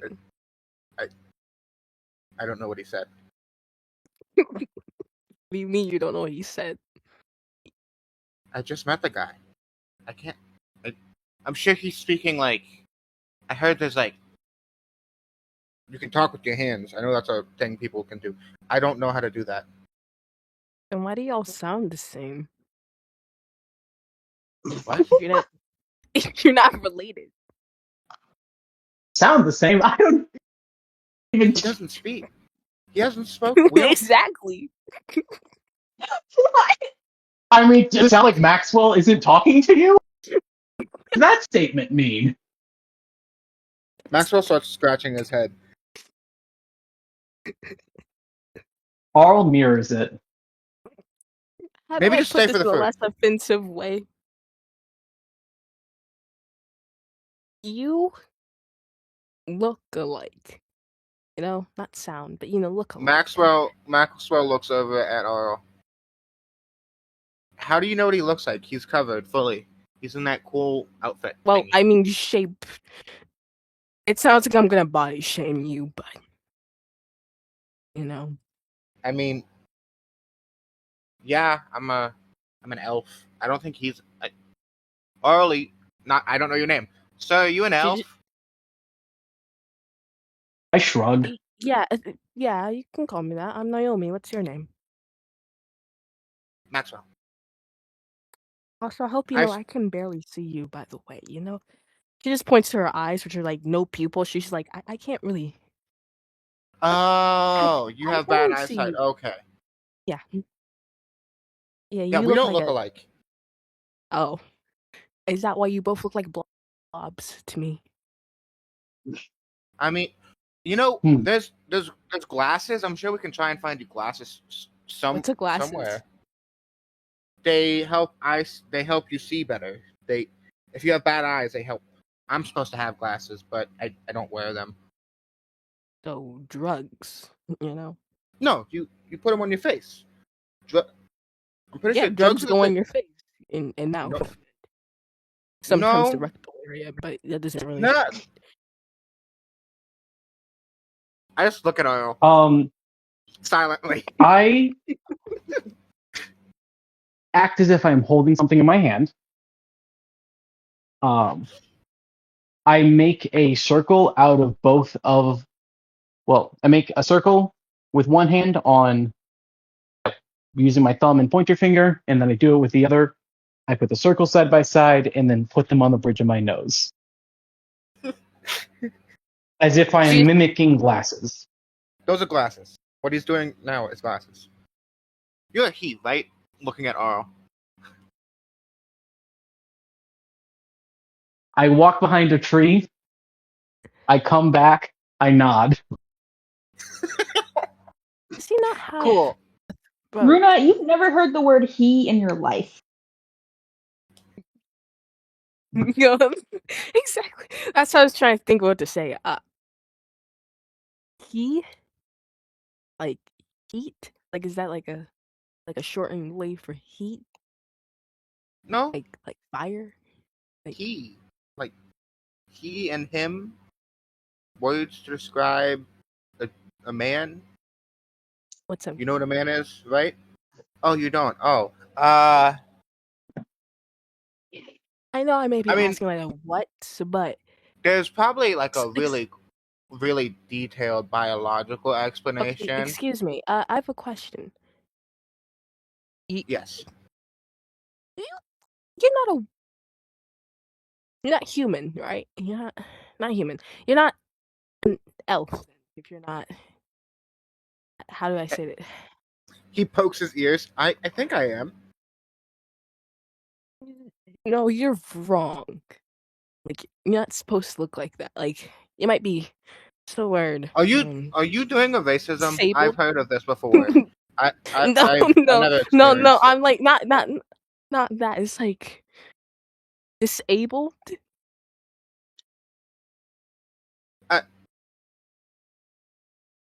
You're being mean. I don't like this. No.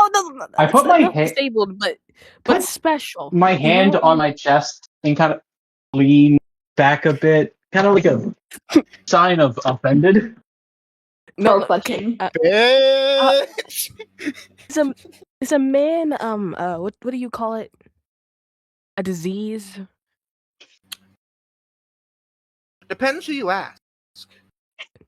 So you're diseased. Well, he's diseased. I'm not personally. You all are diseased. I'm not personally diseased. Wait. I'm actually quite healthy. Arl shakes his hand, trying to like get y'all attention of just like Arl Yes, internally he's yes, having the sir. realization of, oh shit, these people are dumb and I can't talk to them. You put the two dumb ones with the person who can't speak. That's so funny. I have If no only mouth, B but I was here. just scream. I have no If only mouth, but B I have was a here. speech. B has intelligence, but she's just not here, so you're missing the one person who would do you any good. Okay. You can't see really either, you know? I can't. Um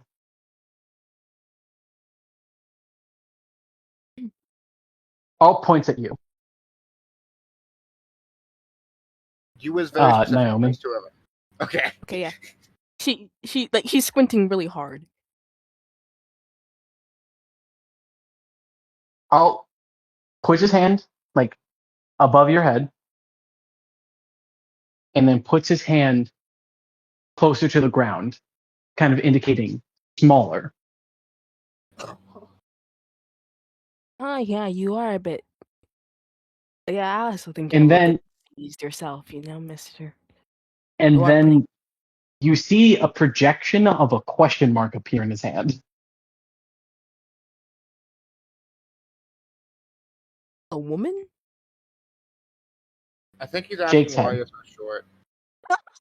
He's so Shake's dumb. head. Fuck. What?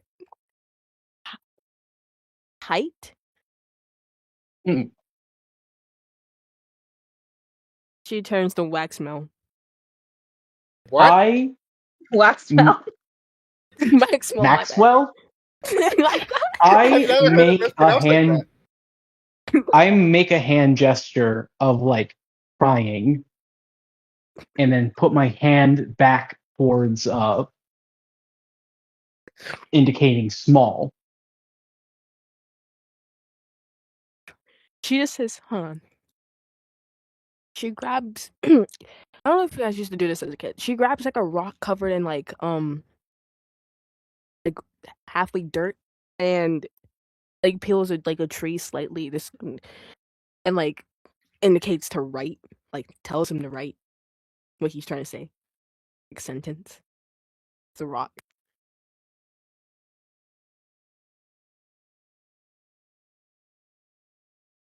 You're like a muffled just groan. Oh shit. And then he just projects the word child. Ah. Oh no, I'm no child. I'm actually an Mm-mm, adult. mm-mm. No.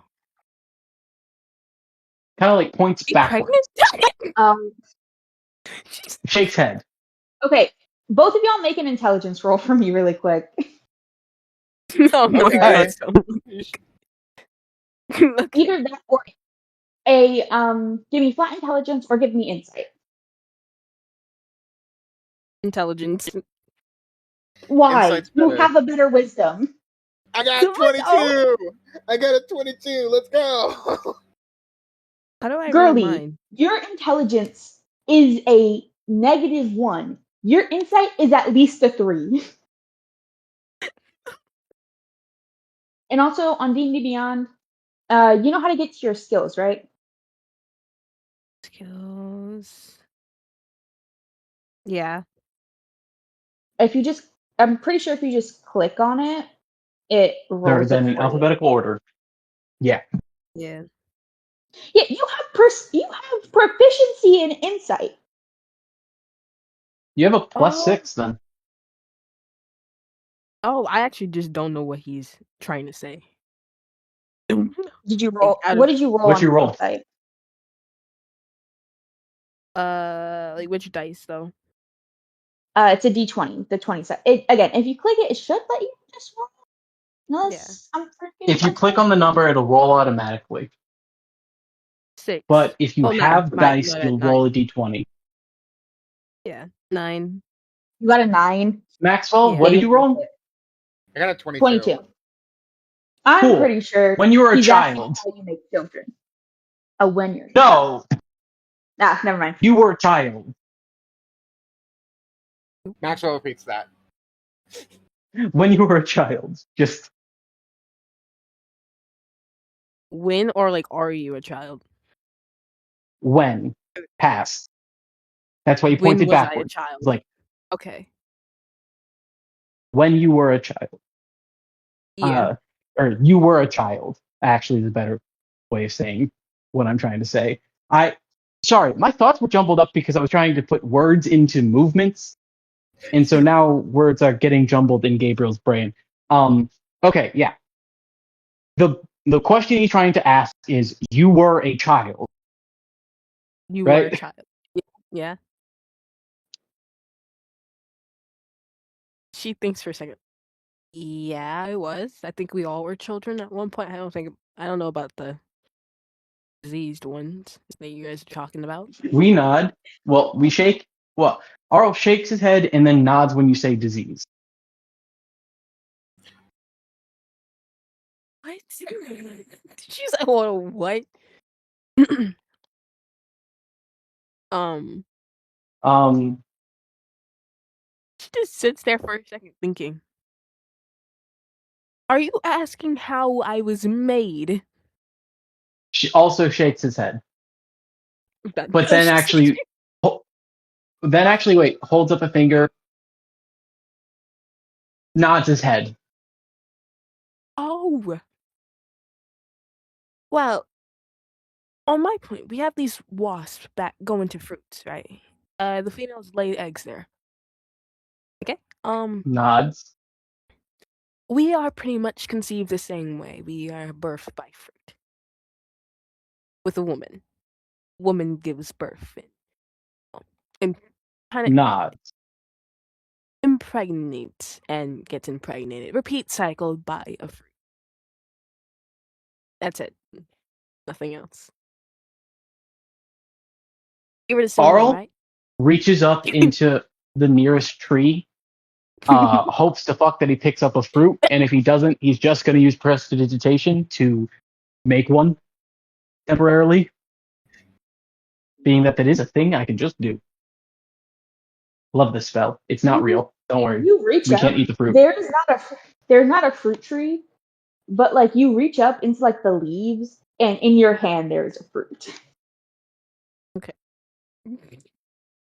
Wait, okay, so are you describing me doing prestidigitation, or does a fruit actually just appear?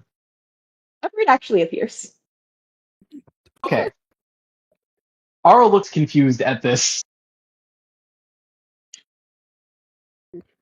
Okay. Oh my god. I then walk over to Maxwell. I point at Maxwell. I point at me. I point at the fruit. You got the fruit out of the tree. I shake head. I point at Maxwell. I point at me. I point back at Maxwell, just kind of like saying, Us. and then I point at the fruit. Oh, we are the fruit. We are the fruit. Nods head. You alert shaped like fruit. No offense.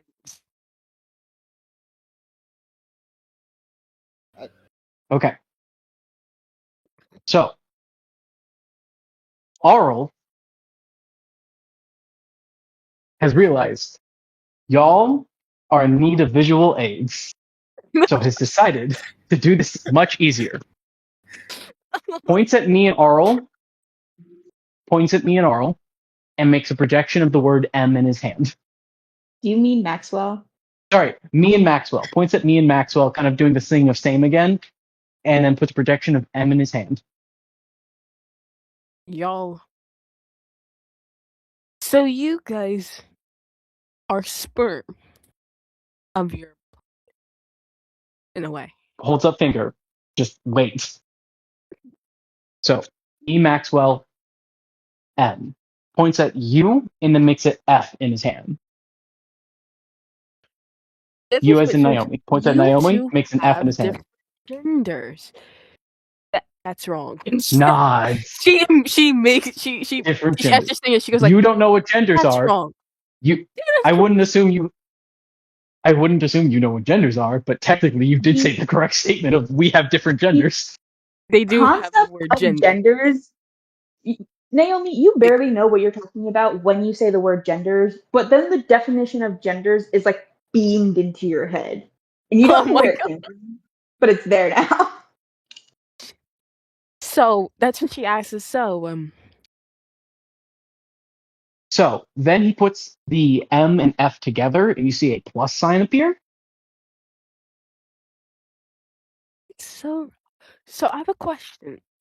How come y'all don't have when I like the chest area a mountain personality? Well, Maxwell just slowly turns to Earl. You see him literally do a knee slap. Maxwell just blinks. Okay, maybe that doesn't get Okay. through. Utters. I hold up finger. We Just understand. wait. Wait. Arl puts his hand to support himself on Maxwell. You can feel him shaking.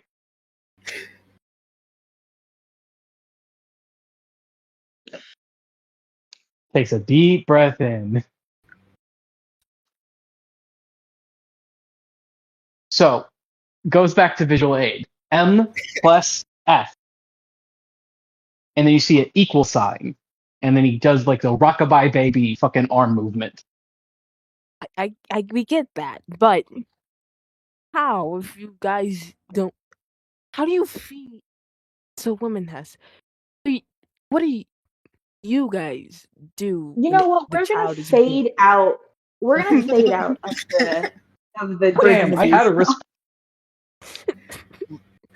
My response was gonna be if you're gonna ask what a dad does, according to my mom, not much.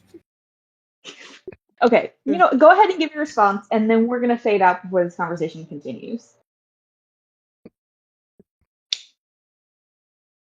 What was the full question Naomi was gonna ask? Because I heard you say something, Gabriel, and it did not pick up. Maxwell says that, and I just point.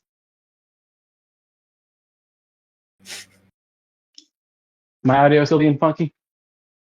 Nope, we heard you. All right, Okay, at cool. least. But yeah, And again, before if there's any Maxwell, other questions, go ahead. Don't worry about me. I'm sorry, what'd you say?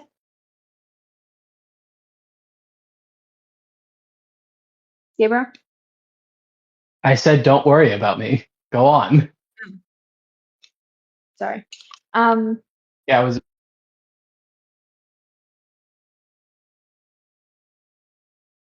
You were what? Oh, he is muted. Okay. Cargo. I'm not going to continue talking until I see that you're unmuted. There we go. You are. I just need a confirmation that you were here and not like busy. Right, right, right. I am currently making a cake, but that's okay. I can talk while doing Okay. that. You are on the side of this path, uh, going towards this city in the distance, and you hear the clop of hooves on. Well, not really a clop, considering it's not on the stone, but coming out of like a nearby tree line. You hear a horse approaching from behind you, as well as from a different angle, but still from out of the trees. A woman with like headphones, like earphones in her ears. Okay.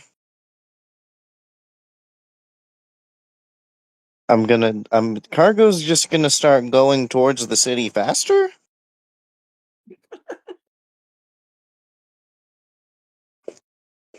Eddie, you see this person on a horse and this like a robot uh beginning to walk towards the city faster. You're sort of like at the back of this group.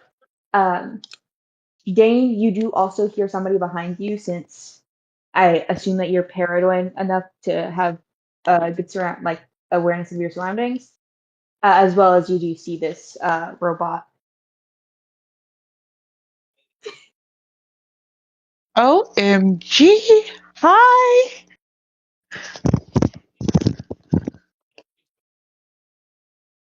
Hello? Y'all both hear Taylor behind you. I turn. I keep walking. I tell the horse to go faster.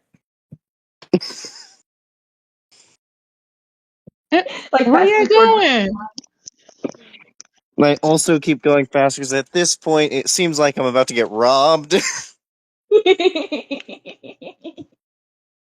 It was somebody. Oh, where? Okay. It looks like I'm chasing him. Bye. What's going?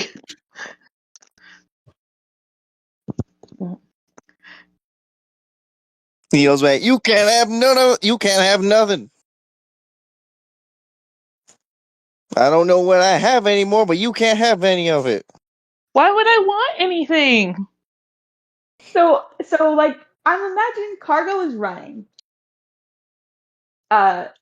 Dane is fast approaching on a horse, and Evie is and Taylor is at the back of the pack, also running, trying to figure out why we're running. Why are we running?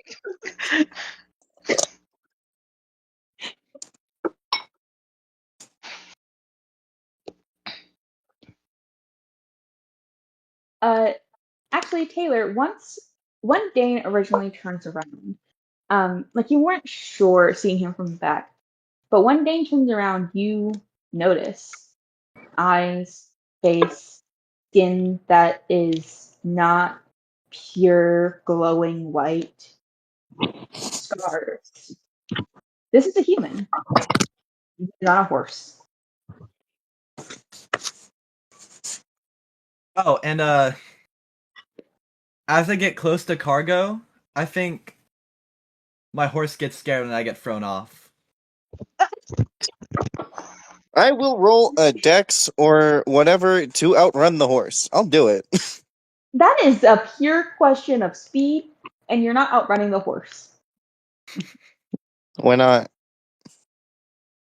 Because he's a Because robot. I need y'all to, well, one, it's kind of just like a straight shot, and you're just kind of running, and a Can I? horse is faster. Can I try and catch? What's your name? Dane being thrown off the horse. Yeah, give me a flat dexterity to get under him in time. I'm gonna say DC 15. You were a little bit far back, and then a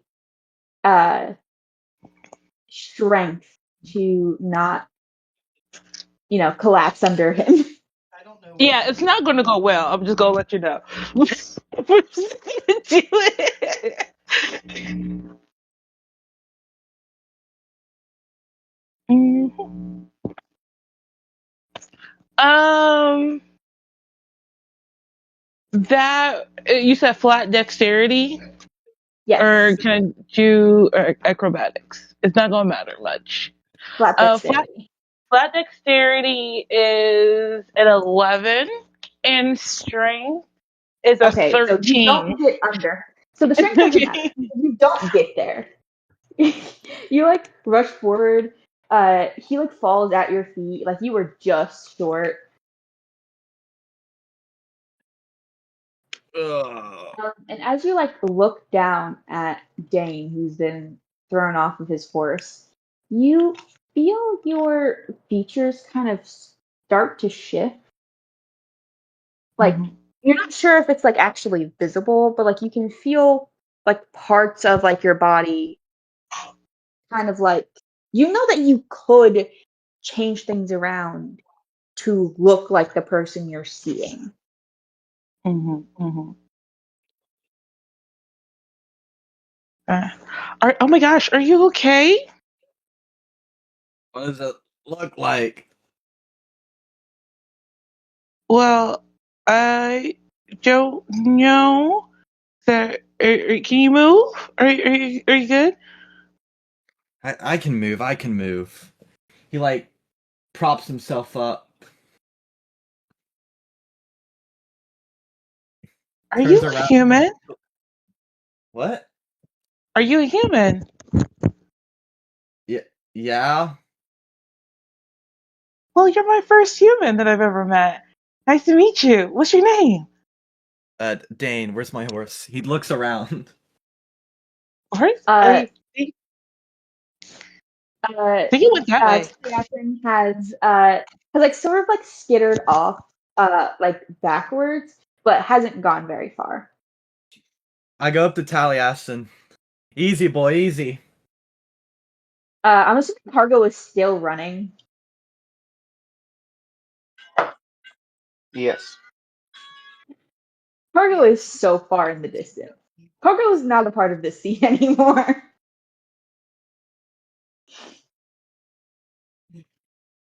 But give me a animal handling to see if you're. This is your magically summoned force. You are able to calm them down.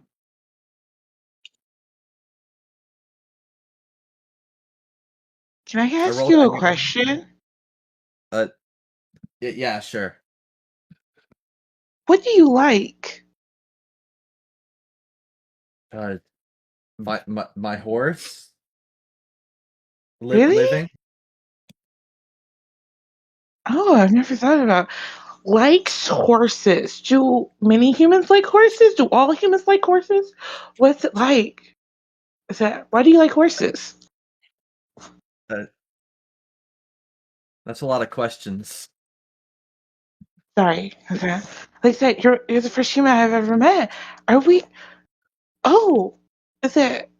I don't think we're in a dance first. Then I've never seen a full planet like this with humans. Is that? Bro, is can I see the town from here? Yeah, you can all see the city. I point at the town and say, if you want to meet more humans, go that way. Okay. Oh, did I say my name? I'm Taylor. Nice to meet you. Yeah, you too. Uh, so, where are you from? Uh, he's trying to think of a name, but it didn't really have one. Most likely just like the wasteland. It's not really a general area though. It's basically everywhere. At least where I'm Yeah. from. I mean like it's the wasteland is everywhere except the cities. Uh, Not here. I'm not from here either. That this is very interesting. What else do you like? Did I mention the living? Oh, I thought you meant your horse living. I didn't No, realize it was two separate ones. Let me correct that in my notes. Okay, likes horse, likes living. Do you like Taylor dancing? is scribbling in her notebook. not really. Why not?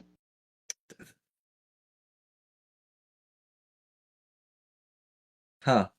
She's not so devastated.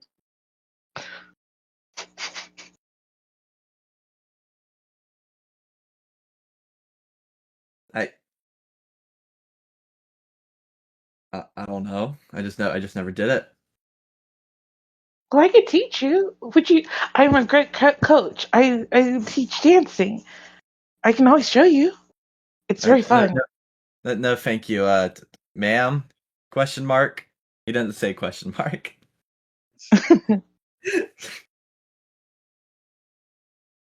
Well, kind of. Yeah. Yeah.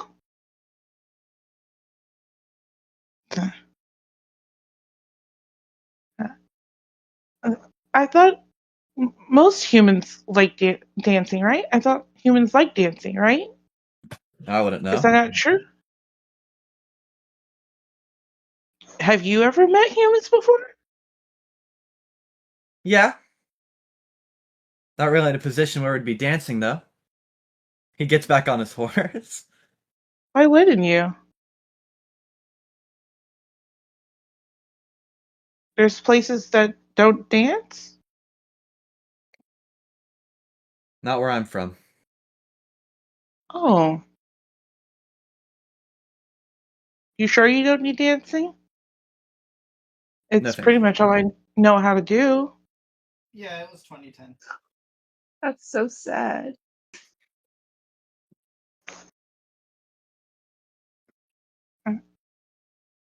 But like you talked about liking living though, right? Dancing helps with living though. So I'm sure it could help. Like if you like living, dancing could help with that, right? It's just getting really awkward for Dane here. He's like looking around, trying to see if there's any humans nearby he can point at. No. No!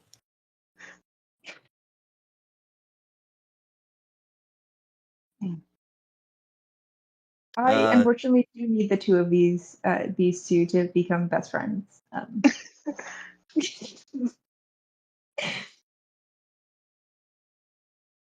What color are Dane's eyes?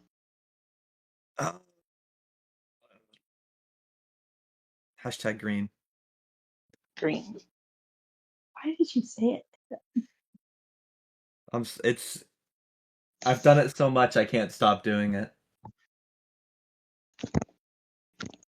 Same with the question mark thing.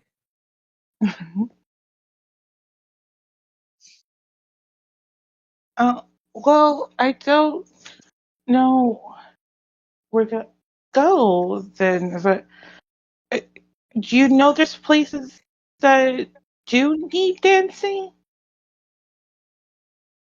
He looks at the town. Over there? How far is the town from here? I don't have a sense of distance. Like 3 minutes walk. Do you have any weapons on you? Is that in character or out of character? In character. Let me see. I think she just opens her fanny pack. It's just like, I don't. Okay, so what's a weapon? Okay. Do I have to roll insight to see if she's being genuine about it? I mean, you can, but I think it's pretty obvious that I don't think she can be ungenuine.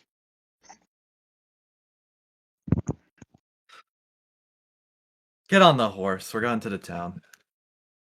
Oh, okay. I will say you're a very pretty human. I've always wanted to meet one, and your eyes and the colors, it's very fascinating. Yeah.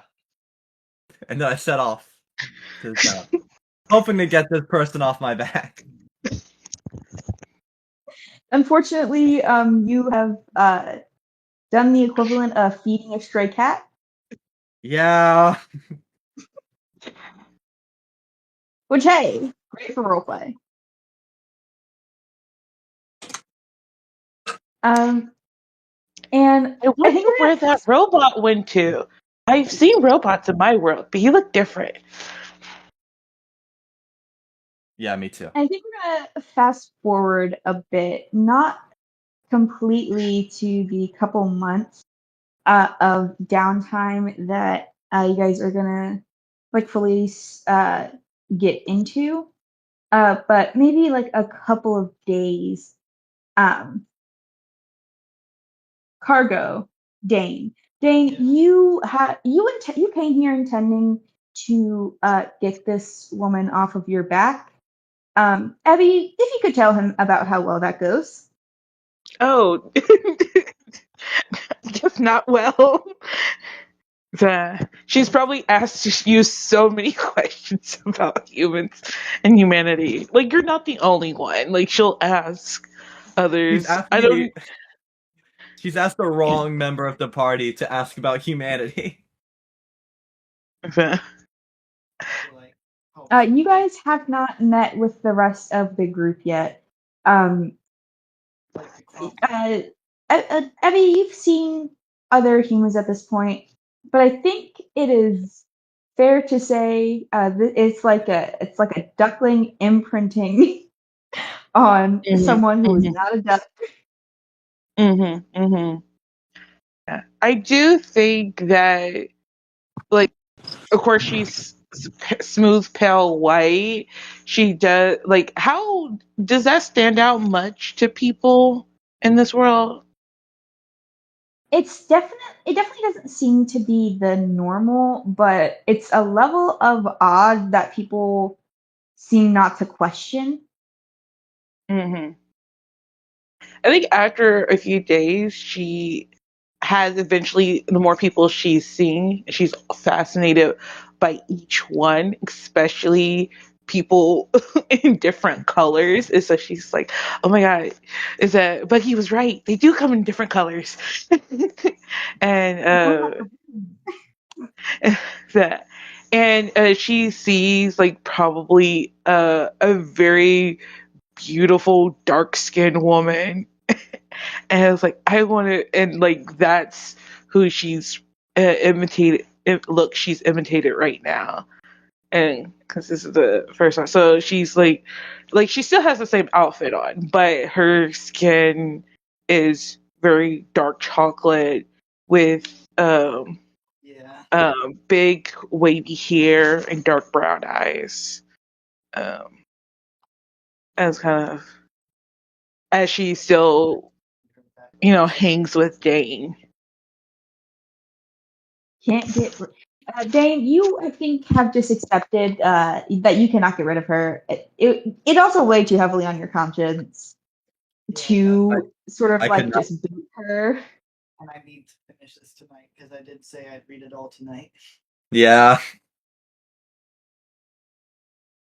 I can't tell if that was to me or to whoever was talking in the background. Yeah, sorry, Jacob. Jacob!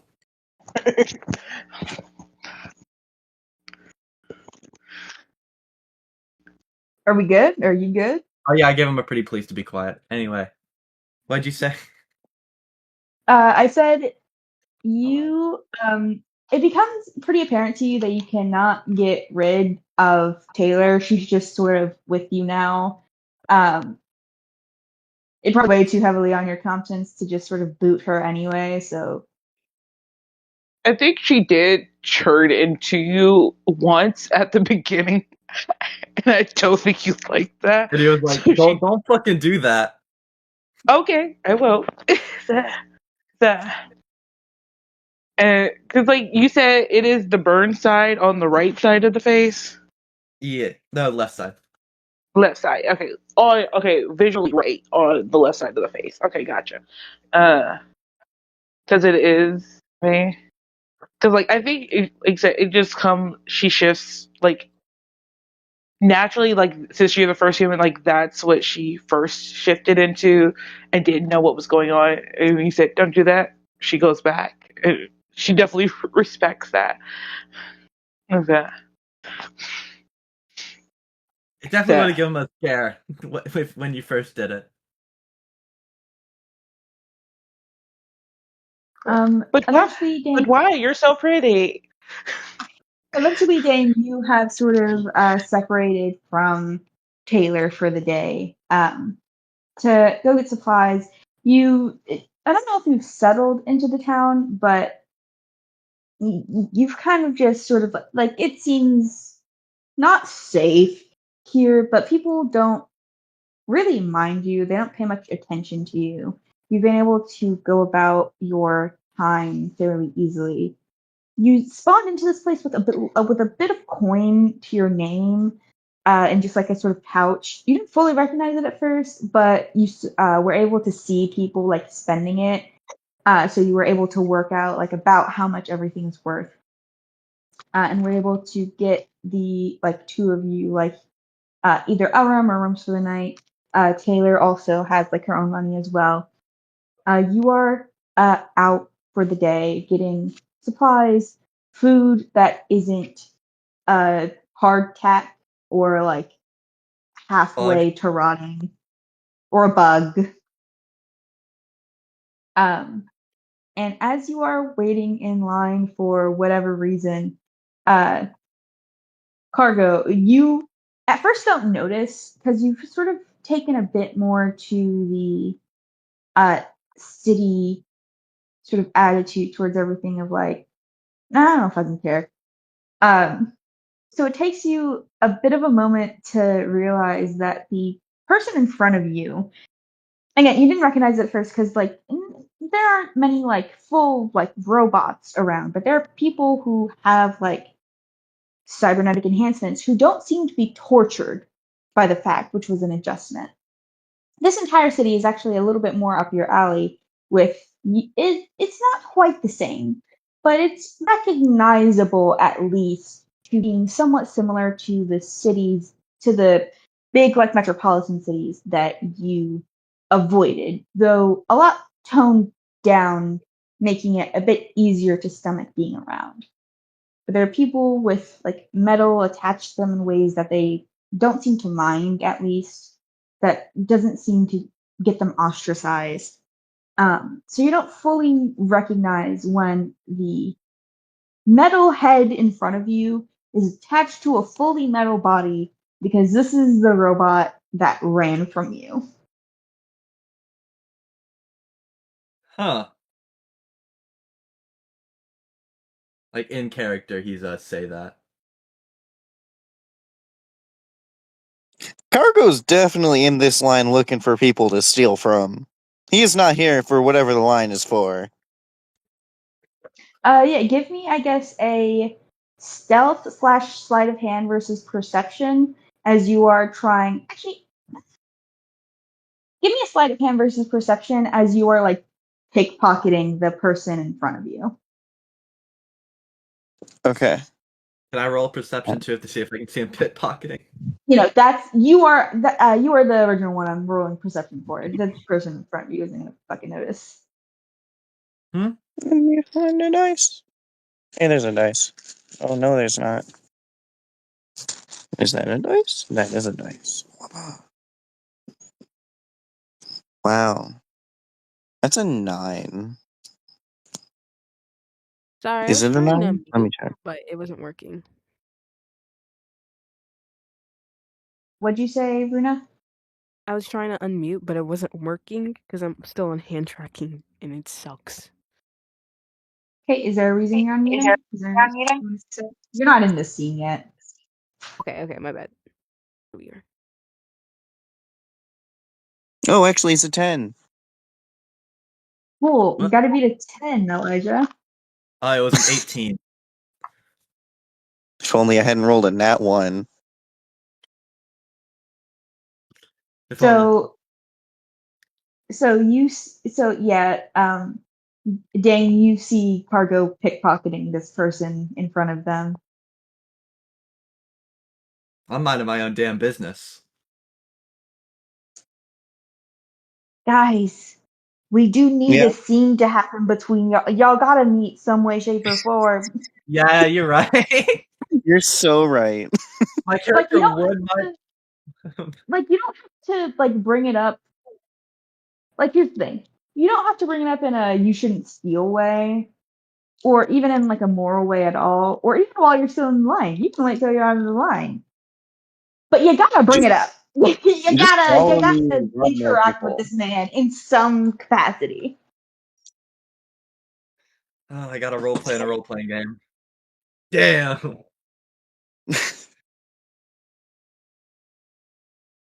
You really took the two post-apocalyptic people that are normally alone and said, "Here, go socialize." I said here, interact in any way, in literally any capacity. I probably would have interacted him from the way he scared my horse earlier. Yeah. I didn't scare your horse. You scared his horse. That's why I fell off. Yeah, so like again, like like the way you interact does not have to be about the it doesn't have to be about the theft. But I'd appreciate it if y'all interacted in a way. To be fair, I'm ahead of him. I don't see him. I'm figuring it out. Give me a second. Dink dink. I tap his shoulder. Excuse me, sir. Did you just make a tinking noise, knocking on my shoulder? Metal. Maybe. No, but Ro, I think it's funnier if he just did verbally do the tink tink. That feels racist, Loki, but like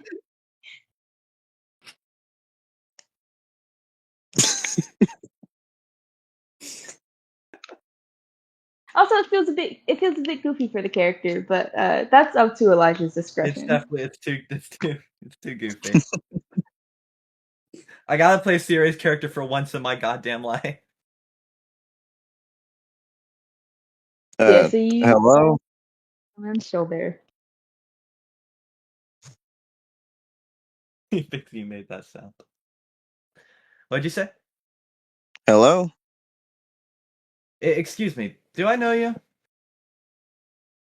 Cargo, you immediately recognize this guy as the one who chased you down on a horse. Great question. Do you know me? Yeah. I think I I do. see. He's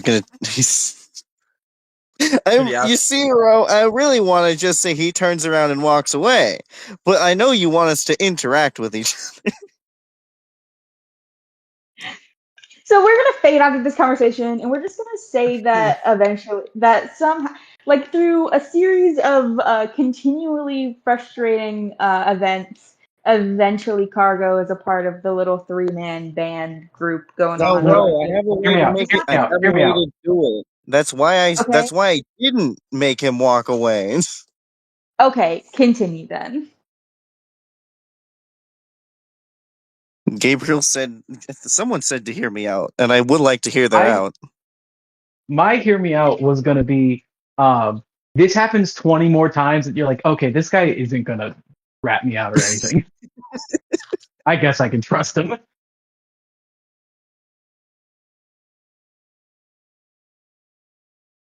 It's Yeah. like, in what way do you know me? You're the son of a bitch that scared my horse.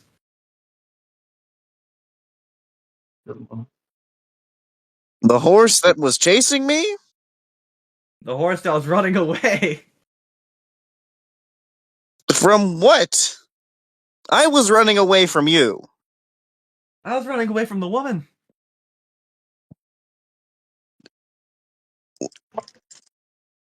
Well, I was running away from you and the woman. Huh. How did I scare your horse? I think it was the metal.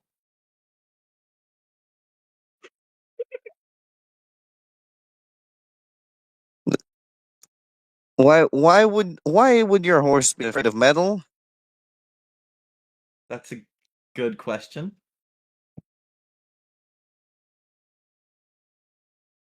So I explained my entire world to him. I give them my entire backstory. Or you give them the entire world building, and that does make it click for you that, like you, and unlike most of the other people you have interacted with thus far, this is also like a traveler from a different world.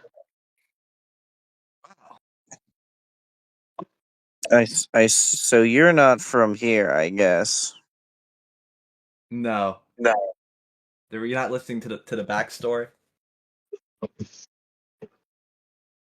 No, I spaced out mid in between. I No. heard the intro. I heard the beginning bit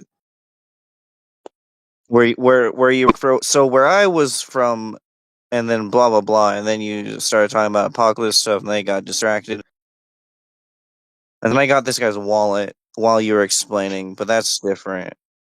Y'all have stepped out of the line at this, or at the very least, if y'all haven't stepped out of the line, the the line line has has moved curved past around us. you. We Oxbow licked this line.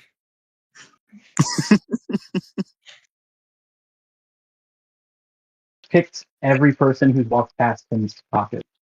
Yeah, every single time someone has cut him, he has grabbed something.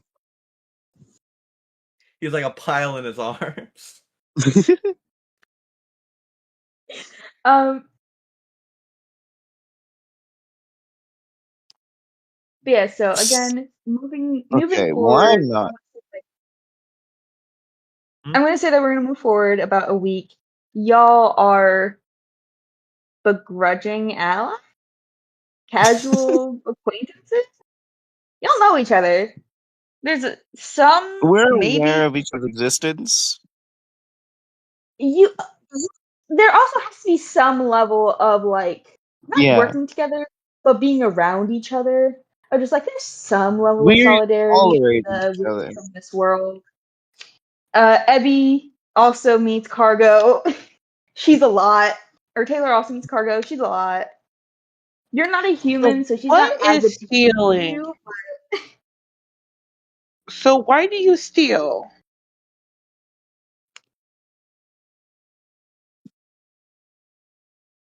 For money?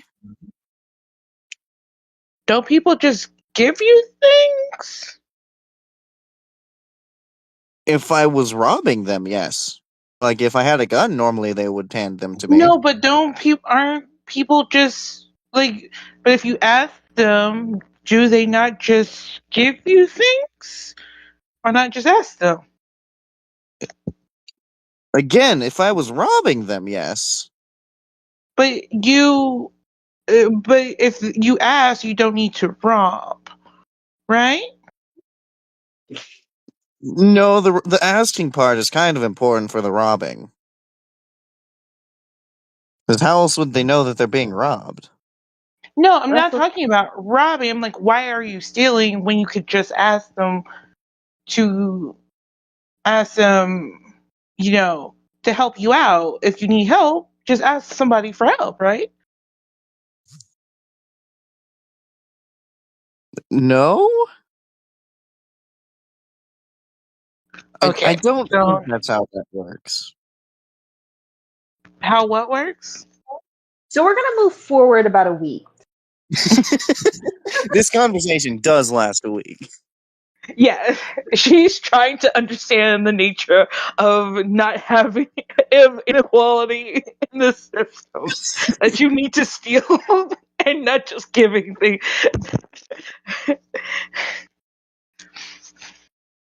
She's like, I don't understand money inequality. So just people hoard money? I don't understand.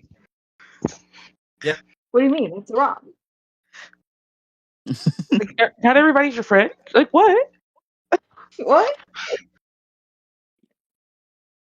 So eventually you guys are at the sort of like marketplace. There are like some food stalls, really only like one like fresh produce and like one like butcher's area. Most of the like stalls and things are dedicated to like people hawking new magic items or new like technological things or selling like blacksmithing tools and things like that. Or even just like parts to like make things. Um and again, like everybody in this town sort of has like this vague steampunk vibe, excluding the people who are not from the town, who give off specifically other vibes, which makes it stand out to all of y'all when you see very clearly like some form of like medieval outfit. Again, a medieval outfit, but specifically a harlequin this time, and then another like nature medieval outfit. We're from a fantasy group, and so Ro, you mean we were changed? We were separated for fantasy group and not fantasy group. Apparently I did that. Oh, but I Hear me out. Hear apparently me out. also separated y'all Well, You into run into the some guy who people can going to the talk vent and pit. No. Here's the thing. You also see a person with a black hole. Wait, no. Never mind. They booked out. I had a joke for Arl just dragging around B's character, but no, I forgot they here's booked the out Just of a thing, existence. no. corpse with a You black do hole in the within face. the like the 10 days that this happens, y'all do meet Kanisi again. Kanisi is a part of your group. Yeah. By the way, the And bit I was gonna do is you see Arl wheeling around a person with a black hole in their face in a wheelchair, well, in a wheelbarrow. But no, I forgot that they blip out of existence when they're not here, so I can't here's the be thing funny though. about it. You still can do that. And then they just blip out of existence as you're doing it. You're just like disappearing guy. They exist for a bit in the scene, and then they Oh, don't. say. Exactly. Can you see? No.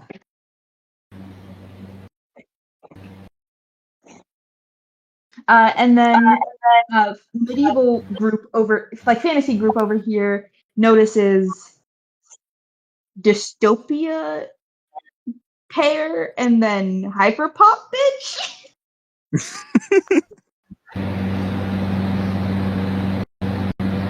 I Maxwell, look at Dane and I'm like, Maxwell's pointing.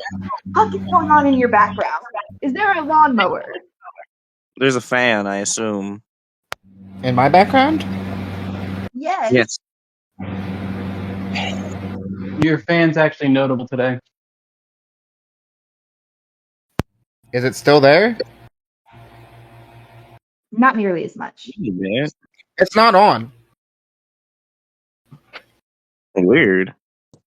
Say something right Oh now. well, it's gone now. Hello. Yeah, it's gone. It's now. gone now. I think it was just my headset being dumb.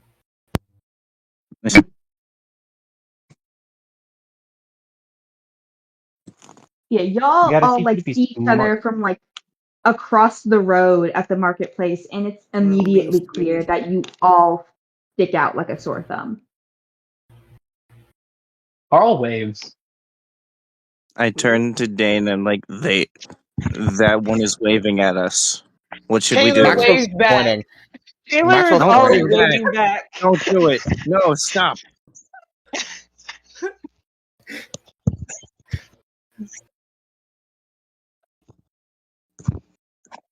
How? What should we do, Dane? Okay. Taylor, you're our only hope to get these motherfuckers to interact. I mean, I'm also doing that. Yeah, but I'm- but like the other two will run from you. I need Taylor Yeah, you know, to that's a reel fair them point. in. Token Yeah, extra grip I form. think I was probably going to immediately run to Earl who waved it. I mean, You gotta grab Dane on the way. It's like, oh yeah, come on. Wait, what? And then Dane grabs Cargo just so that he's not alone. like I'm It's like, just I arm grab in on the arm with cargo both. trying to get away. I'm No, arm in arm with both of them. Cargo Like, would let's attempt go, to help guys. in his way of helping. Actually, Taylor is just pulling us both. Yeah, I'm just arm in arm with both of them. Let's go, guys. They seem to be from a Off to different world. see the wizard. Wait, you're wrong. God damn it, the Dane, wizard's help! not here. Dane, help! How am I supposed to help? You're not pulling hard enough, Dane. Hello, That I'm would hurt. Taylor. Who are you? Who are you all? Oh. Arl kind of puts his hand on his chest, grabs his hat, brings it to his back, and then does a very deep bow, brings it back up, and then he puts his hand together above his head, and you know the fucking imagination meme from SpongeBob? Mm-hmm. He does that, but the word Harlequin appears, and it fades out every letter until it's just Arl.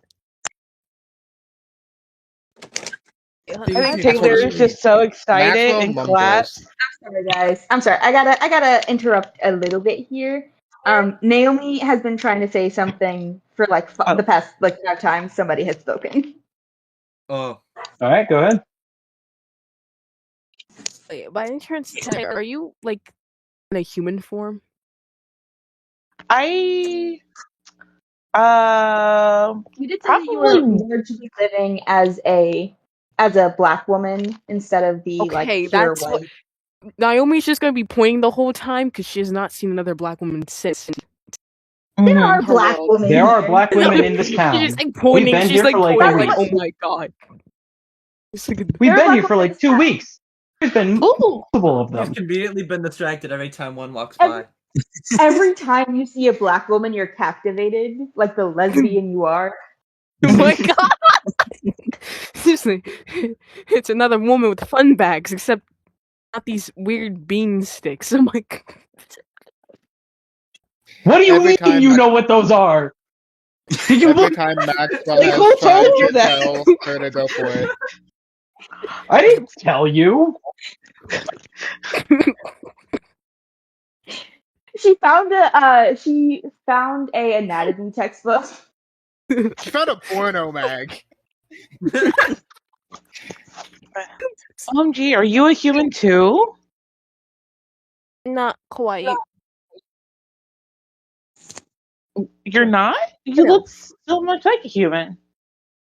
She does have like antlers and pointy ears. Yeah, and who's going to tell me? How am I supposed to know that humans don't normally have antlers? Unless Fair somebody enough. tells me. Not, more Taylor, of an I elf. apologize, but humans don't normally have those. They He's don't. right. Okay, let me write that down. Humans don't normally have antlers. Okay. They they look like Dane, but not burnt. What? Really? Okay. I thought that was just part of. Oh, They okay. all kind of look like Dane, actually. Yeah. That's human Yeah. Well, racist. no, that's a little bit. The ones I've seen, they always, kind of look like they want to kill themselves. Unless that's just Yeah. the ones I've been looking at. Yeah, but you're not human, so I don't know if you'd be able to make a good comparison, I Hmm. kept on telling says the robot man. she points at Earl. I've been telling that one to pull up pictures of different species and for me to guess the name of them. I'm bored. Apparently, a human is not an ape, so that's They are wrong. different. Okay. What about you? She points to Maxwell. Are you a human?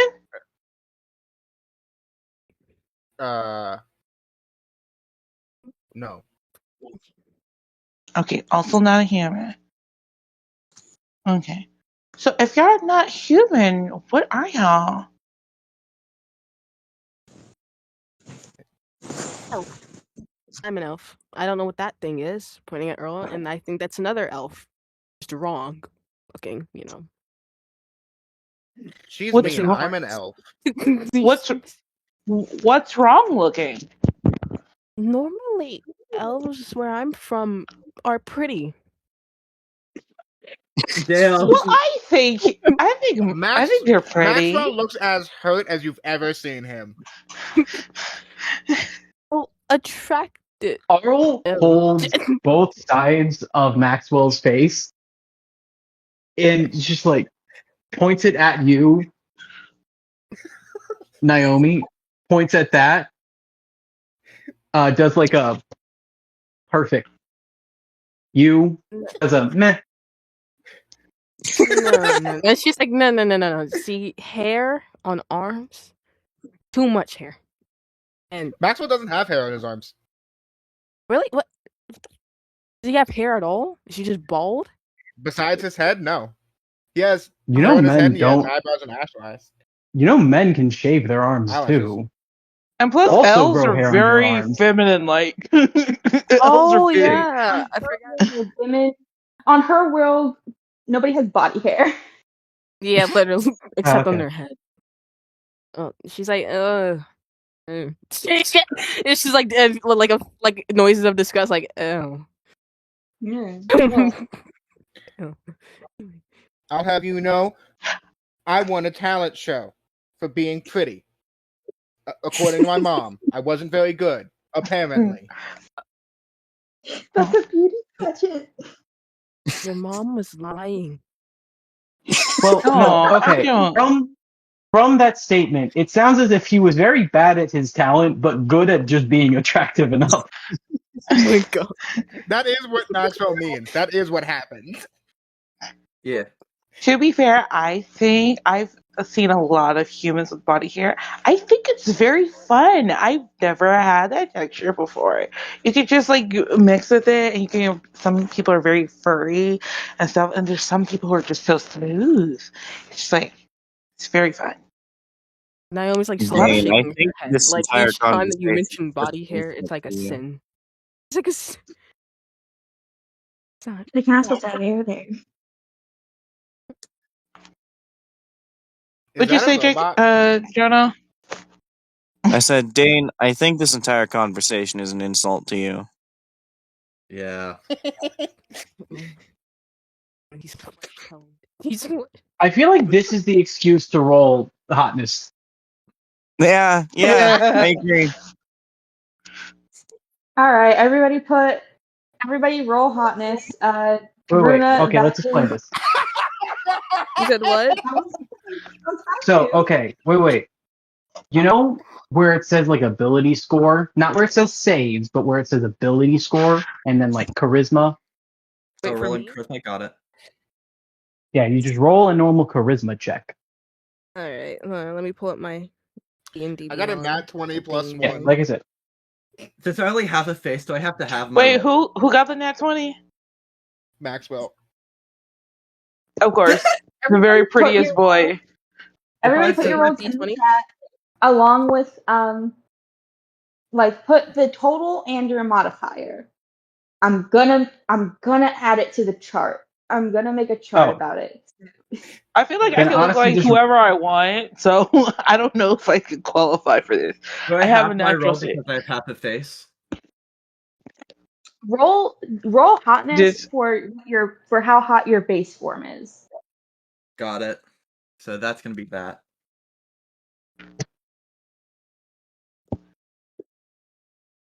yeah. Robot is above average. That is a hot old man. Good for him. Good for I'm, him. I'm like Charisma. 30. Come on, Technically, guys. Dane and Maxwell technically Dane I and thought he Maxwell was have like the in his same 40s. score. He's a dilf. I guess. I told If you, you look Dean is so an old pretty. man, what am I? Robot. I know.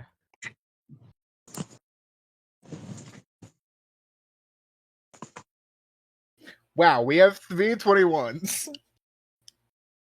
And you're all in the same group. Y'all are all Oh, wait. Dane, I'm sorry. His total's 19. His plus is 2. Oh, okay. okay. That's fine. That's still like Still hot. a dilf. That's still hot. Taylor did not lie when she said you were pretty. Okay, I'm okay. still Naomi. You just roll a normal d20 and then say what your charisma modifier or just your charisma score is. Basically, whatever number is showing right next to charisma, and we can explain. Which one? I'm trying to find charisma. It's not in the little one. It's gonna be like at the top in like the main sheet when you open when you open your character sheets, where there's specifically like six. Wait a minute, hold on. I have to reload my six screen. big-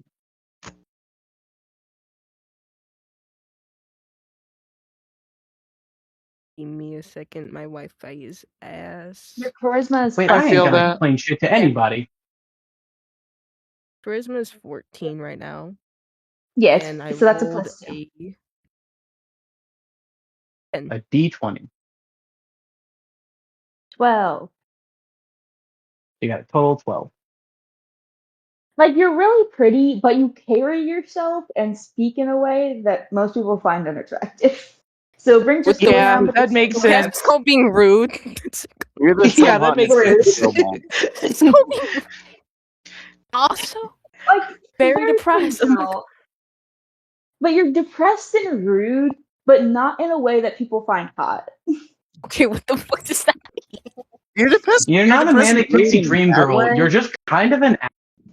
mean? Just kind of Like, you're not the type of, like, depressed and rude that people are like, yeah, I kind of, like, where people are like, yeah, I want her to be rude to me. I can fix her. Um, What but did she want? people, well, you're No, kind of no, rude you're with just people. trying to say I only attract masochists and those weird people who are into stalkers. Are you a Huh? stalker? What? Oh no, not stalkers, but those weird people who like only attract to those weird ass men that are like, oh, I want a goth girlfriend. That's weird. That's not just men. That's Weird. the plot of so many romantic comedies. Oh my god. Okay, we're gonna. Everybody put We're your moving. hotness rolls in chat. Yeah, I think. Uh, Gabe, what did you roll? Y'all can't see like any of me. I Do I roll, know. or do I Wait, tell them roll? You still roll. You Just still tell us roll. what you. roll. Yes, just You know tell us what? what you're hot underneath the mask. We're not gonna see it, but I am a robot. Or with the mask. We don't want People are into that. All right, it's how you carry yourself. of course. Damn. Of course he did. Wow, the bard Bro, you know high? this. Wow. Oh, I did. I listen. I knew this, but I did forget. I was just curious Runa, and rolled a while ago, and I thought it was funny as fuck because if I had a nickel for every time I rolled hotness for a bard and got a nat 20, I think I'd have one for every single bard I played. Runa, if you could It's put your 12 into VC chat, that way I have it when I go to make the uh, spreadsheet at some point. Hey, Hans. It's really What funny chat? that VC chat, the one we're in. Okay. What were you saying, Jonah? It's really funny that we're the It's gonna same. take forever to type Hotness. on this goddamn thing. Oh my god. You're just a very nice robot. It's the metal. It looks very It's, clean and I'm a pristine. You You're robot. know. you're a I'm robot, looking but a for a robot with robot. personality. Yes, and you're made out of good material. You know. Stainless steel. people want to fuck CP3O. That's all I have to say. I'm so sure that there are people who want to fuck the robot that you literally sent as a reference, but I'm not in that group of people that's seen that show, so I don't know. Okay, that's how People you probably do. want to fuck R2D2, and I don't want to God, think about Well, that. True. I'll do this on my phone. But I'm gonna Fuck curse Girls, everyone else with that thought. you.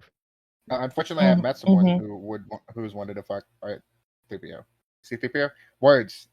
That robot you said. said two of CP3O them. is fine. R2D2 is not. That one. R2D2 is That weird. one. That's well, actually no. Here's She the thing. she also D2 knows is how not to the do weirdest thing. the. She also knows how to do the scream. What? Four come from for you guys. Not that hard. Okay, so we're getting close to midnight, so we're gonna, help wrap up um this session a little bit. We're gonna go to the multiple months in the future. Dane, Cargo, this is the longest you've ever spent in one place. True. But Cargo, it's kind of exactly what you wanted. Not exactly, but it's getting closer to it. It's not the safest place in the world. If you set your things down for too long, it'll probably get stolen, but there are places where you can go and you can rest and you have a locked door. You can set your things down for the night. You can sleep.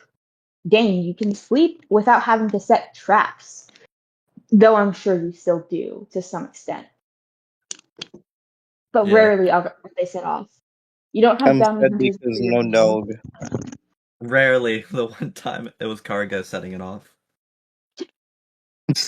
You you don't have bounty hunters after your head. You aren't surrounded by the worst people to live at all times. Just sometimes when you're, selling Really things annoyed off, with Taylor. the things that you stole, and really, um, but eventually you guys sort of congeal yourself as a group. You're all people from worlds that are not here. Maybe there are people who want to go back. Maybe you guys are just like you just find solidarity in it. But over the next few months, you get closer, more in tune with each other. And next session, we are going to pick up uh, at the, I think, 2 month mark of all of you guys being, well, not of being in the city, but of being together in the city. Everybody say bye to Alistair then. Bye, Bye, Alistair. Hi, Alistair. Alistair. Goodbye, Alistair. What? Sound like the hello Mario. Yeah.